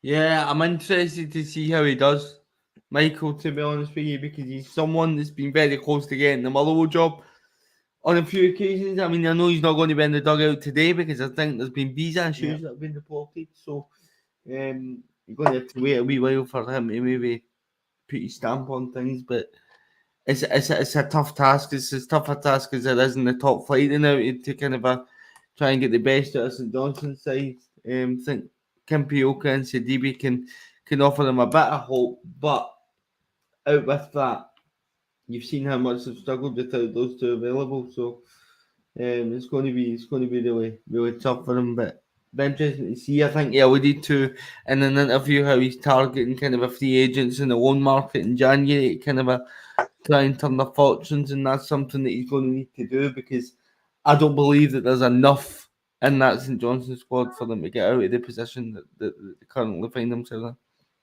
Yeah, no, I was just. I actually forgot to mention this on Friday, Graham, but I've never seen a manager wearing like two earrings at a press conference and stuff like that. You could tell he's from overseas as well, you know, not from any part of Glasgow whatsoever as well.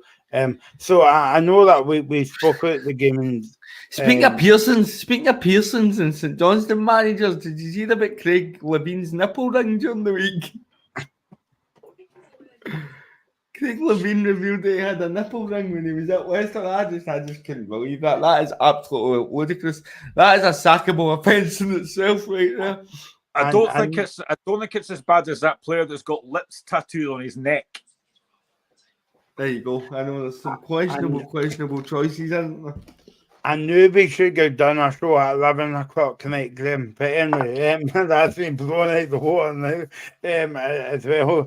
I know we spoke about the game on Friday, Graham, at great length when Alaska was on the show. But what do you make of the kickoff time being 8 o'clock on the Sunday night? I don't know about you, but it feels a bit like watching Spanish football. Anything but Spanish football tonight, but because you always think Spanish football was on at 8 o'clock or 9 o'clock on the Sunday night, but it's on the Rangers and St Johnstone tonight. Yeah, it's because of that run though that's going on in Glasgow, so I kind of understand why it's so late, but it's a ridiculous time. We spoke about it on Friday as well. Not the best to get trains or buses back to McDermott Park, or of course for Rangers fans either. It's a really weird time. I don't know how it'll affect it, if it'll have any effect at all, but it's a game that you think Rangers will win, but I mean, you don't know what to expect from Simo Valakari's side. I think they'll go there and make it difficult. They do have pace on the counter-attack, like Sidibe and Kimpioka, who I spoke about on Friday at Alistair. So they could cause problems, but I do think Rangers, on the back of that defeat on Thursday, like Celtic today, looking to bounce back, and I think they probably will. But I do think St Johnstone can make it difficult, and I'm intrigued to see what Valakari does at Motherwell. I think St Johnstone. Sorry, I'm intrigued to see what he's going to do. I think he's had a decent record in managerial career, but again, it's been kind of teams you don't really know about. So I'm intrigued to see what he does. You're saying it's because of the Glasgow run, and that is why Premier Sports did say that it was Sunday 8 o'clock. But am I right in saying that they've announced in their latest batch of fixture releases that there'll be a Hearts Aberdeen game on a Sunday 8 o'clock at night as well? We've got Hearts Celtic in November as a time cap, so that's a quarter to 8. Quarter to 8 kick. Yep. That's like, what good is that for anybody who needs to go to work on a Monday morning? That's But again, it's back to my point earlier on, Stephen, about VR as well. Like, they're not talking to the fans. The fans pay top dollar to go to football. I mean, look at Celtic fans going to Ross Kintick again. That would go the same for Murrow fans or any fans going up there on a Sunday morning. The transport's terrible. But again, it's all about TV companies. Yeah, because they pay the contracts at the end of the day, so they get the decisions, don't they? But yeah, I think there was a TV show that did a tier list of kickoffs, and I think Sunday 12 noon was at the bottom. I think now Sunday 8 o'clock will overtake that. If that's becoming a regular fixture, it's not. I would go back to 6:05 on the Sunday. That's a bit better. That gives you a bit more time to get home, doesn't it? Remember that kickoff time, 6:05 on the Saturday. But the thing that got me, Glenn, was 6:05 on the Sunday night. Right? Why not just make it 6 o'clock? Yeah, they did the 6:05 for a Celtic Rangers game in the 90s, and that was when Hugh Dallas got hit. But that was when Hugh Dallas got hit by the referee, and that was basically, I think it was Sky, I think. And after that, the kickoff time got changed. They couldn't do it again. But nobody likes a 12 o'clock kick on a Sunday. It's a daft time for a football game. Nobody likes it. We all know why, Graham, and you're not on your high horse today, but we know why it's a 12 o'clock kickoff. Because if there was no Premiership games on today, I would guarantee you that the Ross County Celtic game would be 1:30 or even a 2:30 kickoff. We always play sitting fiddle. Yeah, but they've got I think on Sky they've got Sky Sports 1, 2, and 3. So the Celtic game was on, I think it was number 3 or something. They could have made that a later kickoff, but listen, as we all know, that TV that takes a lot about not just Scottish football, but every football. It's got a massive say in it. I mean, I've said it before. Even before I came on air today, I was watching that Aston Villa Man United game. That was billed as a big game. It was awful. It was a dreadful game of football. Some of the games are awful that they pick, Stephen, and that's why I don't really watch kind of English football, because but you can never tell. You can never tell what games are going to be pathetic and what games are going to be good. And I think there's within the contract, it's that certain teams, every team's guaranteed X amount of fixtures a season. So I always laugh, Stephen, when they put, in England that they've got Super Sunday and they've got the 2 games on, but when we have 2 games on and a Sunday, it's just called Sunday. It's not Super Sunday. But the thing is, though, you look at the way they bill it, like Super Sunday, and it's like Bournemouth against West Ham and Ipswich against Aston Villa. What's super about that? I'm not being funny, but that's not super. But they always put the Man City Man United game on at 1:30, where that should be at 5 o'clock because that's box office. But that's just my personal opinion. So what are you expecting from St Johnstone tonight's game? Do you think that they'll go and have a go under Valakari, or do you think that they'll park the bus? Well, we seen it at the game at Hampden, didn't we? I think it was the League Cup game. I think they tried to carry that threat in behind with Sidibe and Kimpioka that day, and they kept it relatively. They were relatively in the game for a large portion of the match, and then Rangers get the goal, and it kind of just spirals for there. So I think it'll be a similar sort of performance where they're dogged, determined, and just try and cause a bit of bother in behind. But I mean, with the quality that Rangers have and in their 11, you would fancy them to respond, as Graham said, from a disappointing result on Thursday night. But the longer it goes now, I think the more potential see Ibrox getting. And I think as well, Graham, that St Johnstone has had a full week to prepare for the game, whereas Rangers had a very difficult game in Thursday night. Do you think that will play any part in the game?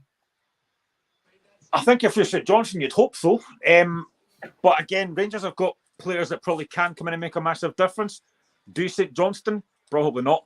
I think it will be a difficult game, and we can speak about Friday the fact that I think St Johnstone have got to try and keep themselves in the game for as long as they can. You know, as we talk about taking it to stages, try and stay in the game for as long as they can. Try and frustrate that Rangers crowd, because they will get frustrated. You know, they don't look to that game today where Ross County 1-0 up thinking, oh, actually, maybe we've got a wee chance here.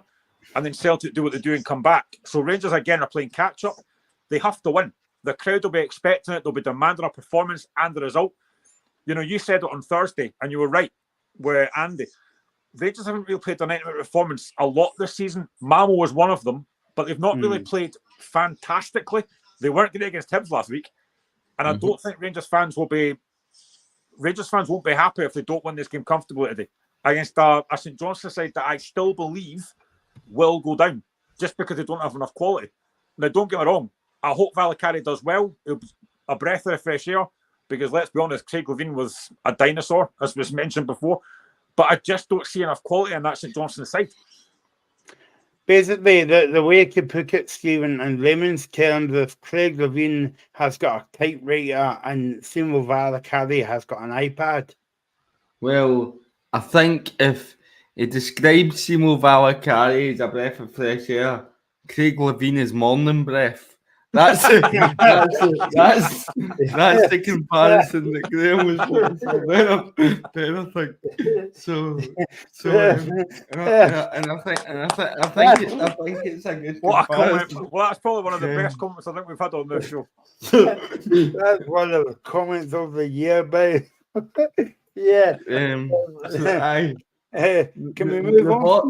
They've offered some Orbit chewing gum and other chewing gums are available, and the hoping that it'll sort it out. Yeah, Grim, you know when Stephen leaves the show, right, and they say on the Strictly Come Dancing or whatever, here's your best bits. That will be on Stephen's show reel for about 5 seconds or something. Ben, honestly, I remember something Ian Holloway said years ago about going out and pulling an ugly bird, and he just basically said the same thing about Craig Levein now, in all honesty. But yeah, I mean, listen, I think Craig Levein I think Craig Levein is very good on the podcast, the Sats in the Morning podcast. He's very good on that. But I will be very surprised if he gets on the manager's job anytime soon. I genuinely would be. Oh, it's a chance for that. Oh, they've just won it. It's definitely not a Super Sunday for Graham anymore. Palaversa, who has come on as a sub, that looks like he's won the game. I mean, down to 10 minutes, kind of what I expected, to be honest, but I knew it was going to happen. I just knew it was going to happen. That's a sickener, and it will be, what's that now, 7 wins out of 7 for Aberdeen. We've played so well. They come to Celtic Park after the break and as well. So there's a big test coming up for Aberdeen. But no, they're going well at the moment. But that's why my voice is a bit in mourning in the moment, because I can't get too excited because. But that was a funny comment that you make there, Stephen. So well done. I've never actually heard that on the show before, or any show. But yeah, that was fun. And guess what? I can continue that conversation, but I can't. But I continue off air as well. But yeah, that was fun. Yeah. Okay, let's move on now to the Championship. There was big games yesterday. Of course, no Friday night game. The Saturday game in the Championship was Airdrie 1, Dunfermline 1, Falkirk 2, Ayr United 0, Morton 2, Raceworth 0, Packet Thistle 0, Livingston 0, and Queen's Park 1, Hamilton 0. Graham, you said in the flag it, and I totally agree with you. The game of the weekend was Falkirk and Ayr United, and Falkirk Goose goes on from screams to screams by winning 2-0. Yeah, 2-1, I think it was actually. A very good win for them. Now they're joint top with Ayr United. What a battle that is at the top of the league. But yeah, really good win for Falkirk. They are such a good side. We've seen that against Celtic. They are such a good side. They're such a good side, especially at home. But yeah, it's a big, big win for Falkirk. I definitely think it'll be, I think the top four might be Ayr, Falkirk, Livingston, possibly Queen's Park. It's been a fantastic, honestly, we talk about it all the time. The Championship is such a great league.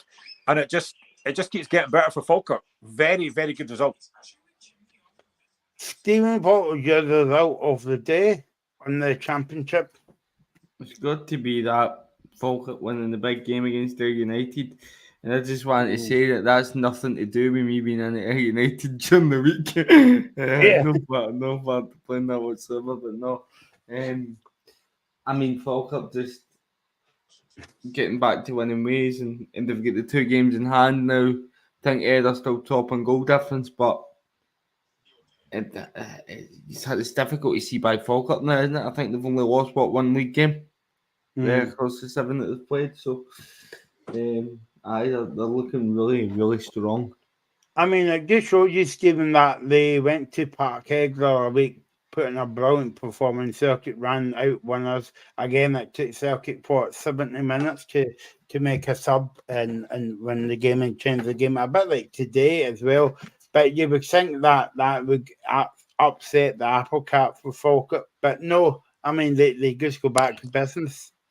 Yeah, and it's becoming a really tough place to go, isn't it? The Falkirk Stadium. They've got a game, another big game against Livingston, one of the games in hand on Tuesday night. A game that I think I'm going to try and look and take in, to be honest, just to give me something to do on a Tuesday. So, looking forward to that, because Falkirk are a team that try to play football the right way, and we've seen that against Celtic, and obviously it was too much for the United to handle. Yeah, whereabouts is that game on? Oh no, it's at Falkirk. Yeah, actually, I don't know. I know me and Graham spoke about it a few times on the show, but actually, like going to the Falkirk Stadium back in the day, it's a good wee setup that they've got. No, it's a nice stadium, and it'll be even nicer for the people that attend if they go on to win the league this season. Graham, I know it's not in the consolation, but in the women's game, Hearts are beating Packet Thistle 2-0, 41 minutes gone, and the other game is Dundee United's getting beat 1-0 off of Spartans at half time there as well. Yeah, I mean, it would be good to see Falkirk back in the big time this next season, Graham. Yeah, it would, and it's what I've said for so long. I'd love to see the league extended and a reconstruction, but it won't happen, because it seems like Falkirk deserve to be in the Premier League. They give a lot to Scottish football. They're a very good side, as the seen with John McGlynn, and it would be fantastic to have them in the league. And there's every chance they probably will get promoted the way they're playing. I know they lost an unbeaten run in the league a couple of weeks ago against Wraith Rovers, but they're a very good side. They play very, very good football, as we saw at Celtic Park. So yeah, there's every chance they could definitely come up, and if they do, they deserve it. They brought a brilliant supporter to Celtic Park the other week, Graham, scheming for the cup game. Yeah, no, they did, and I'm sure the support will be delighted with the way that they played.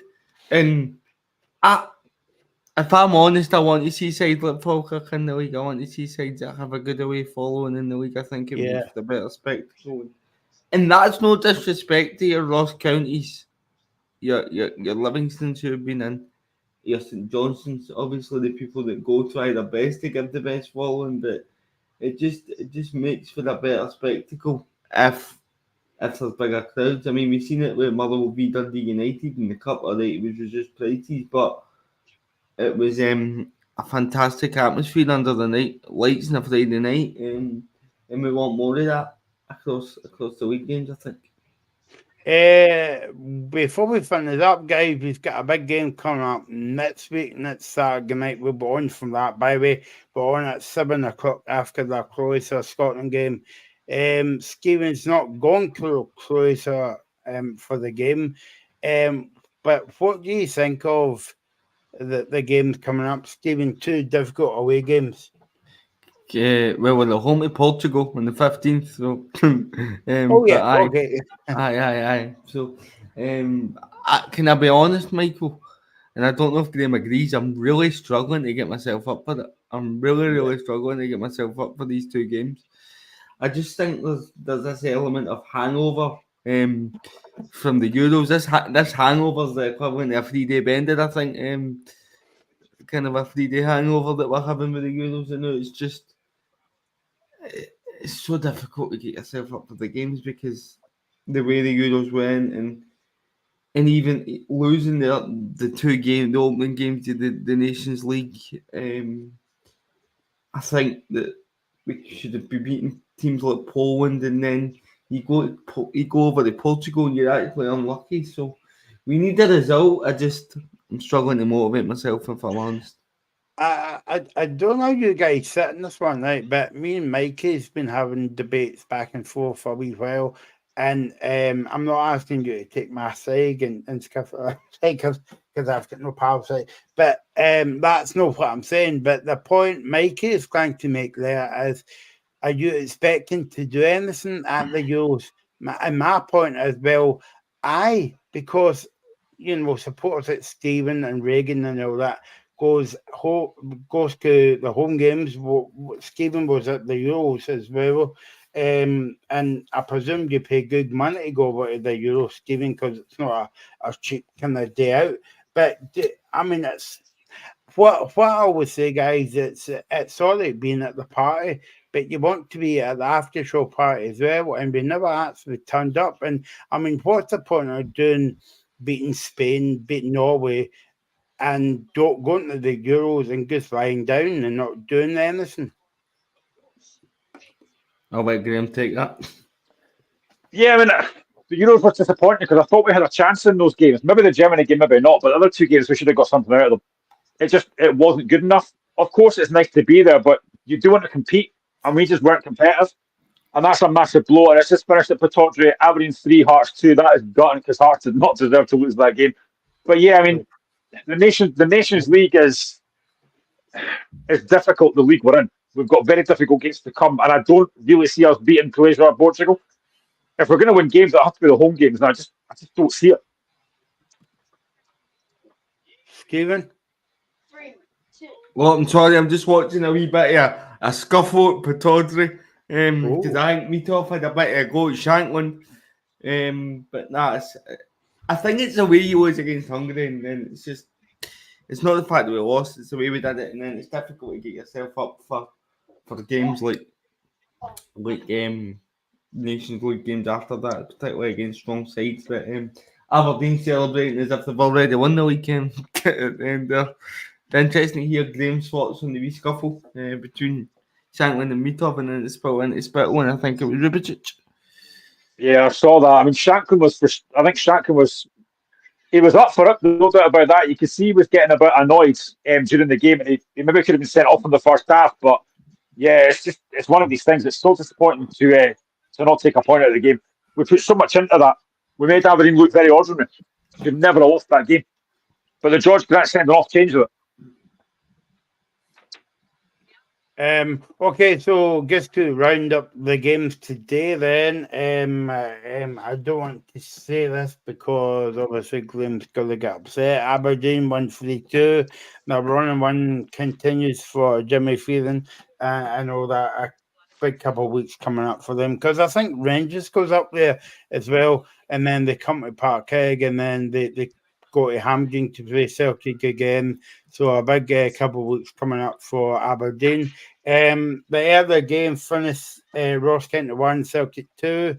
And tonight's game, Rangers and St Johnstone, 8 o'clock. The women's game finished Aberdeen 0, Glasgow City 5, Hibs 5, Minclose 1, Rangers 2, Motherwell 0, Dundee United 0, Spartans 1, and just about half time there.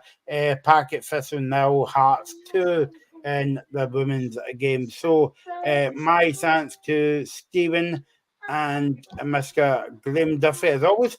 Thanks for all your comments this afternoon, and we'll be back next Saturday with the Scotland game reaction show after the Scotland game. Hopefully a win, but then again, I better wake up. So have a good week, and we'll see you soon here on the Locker Room.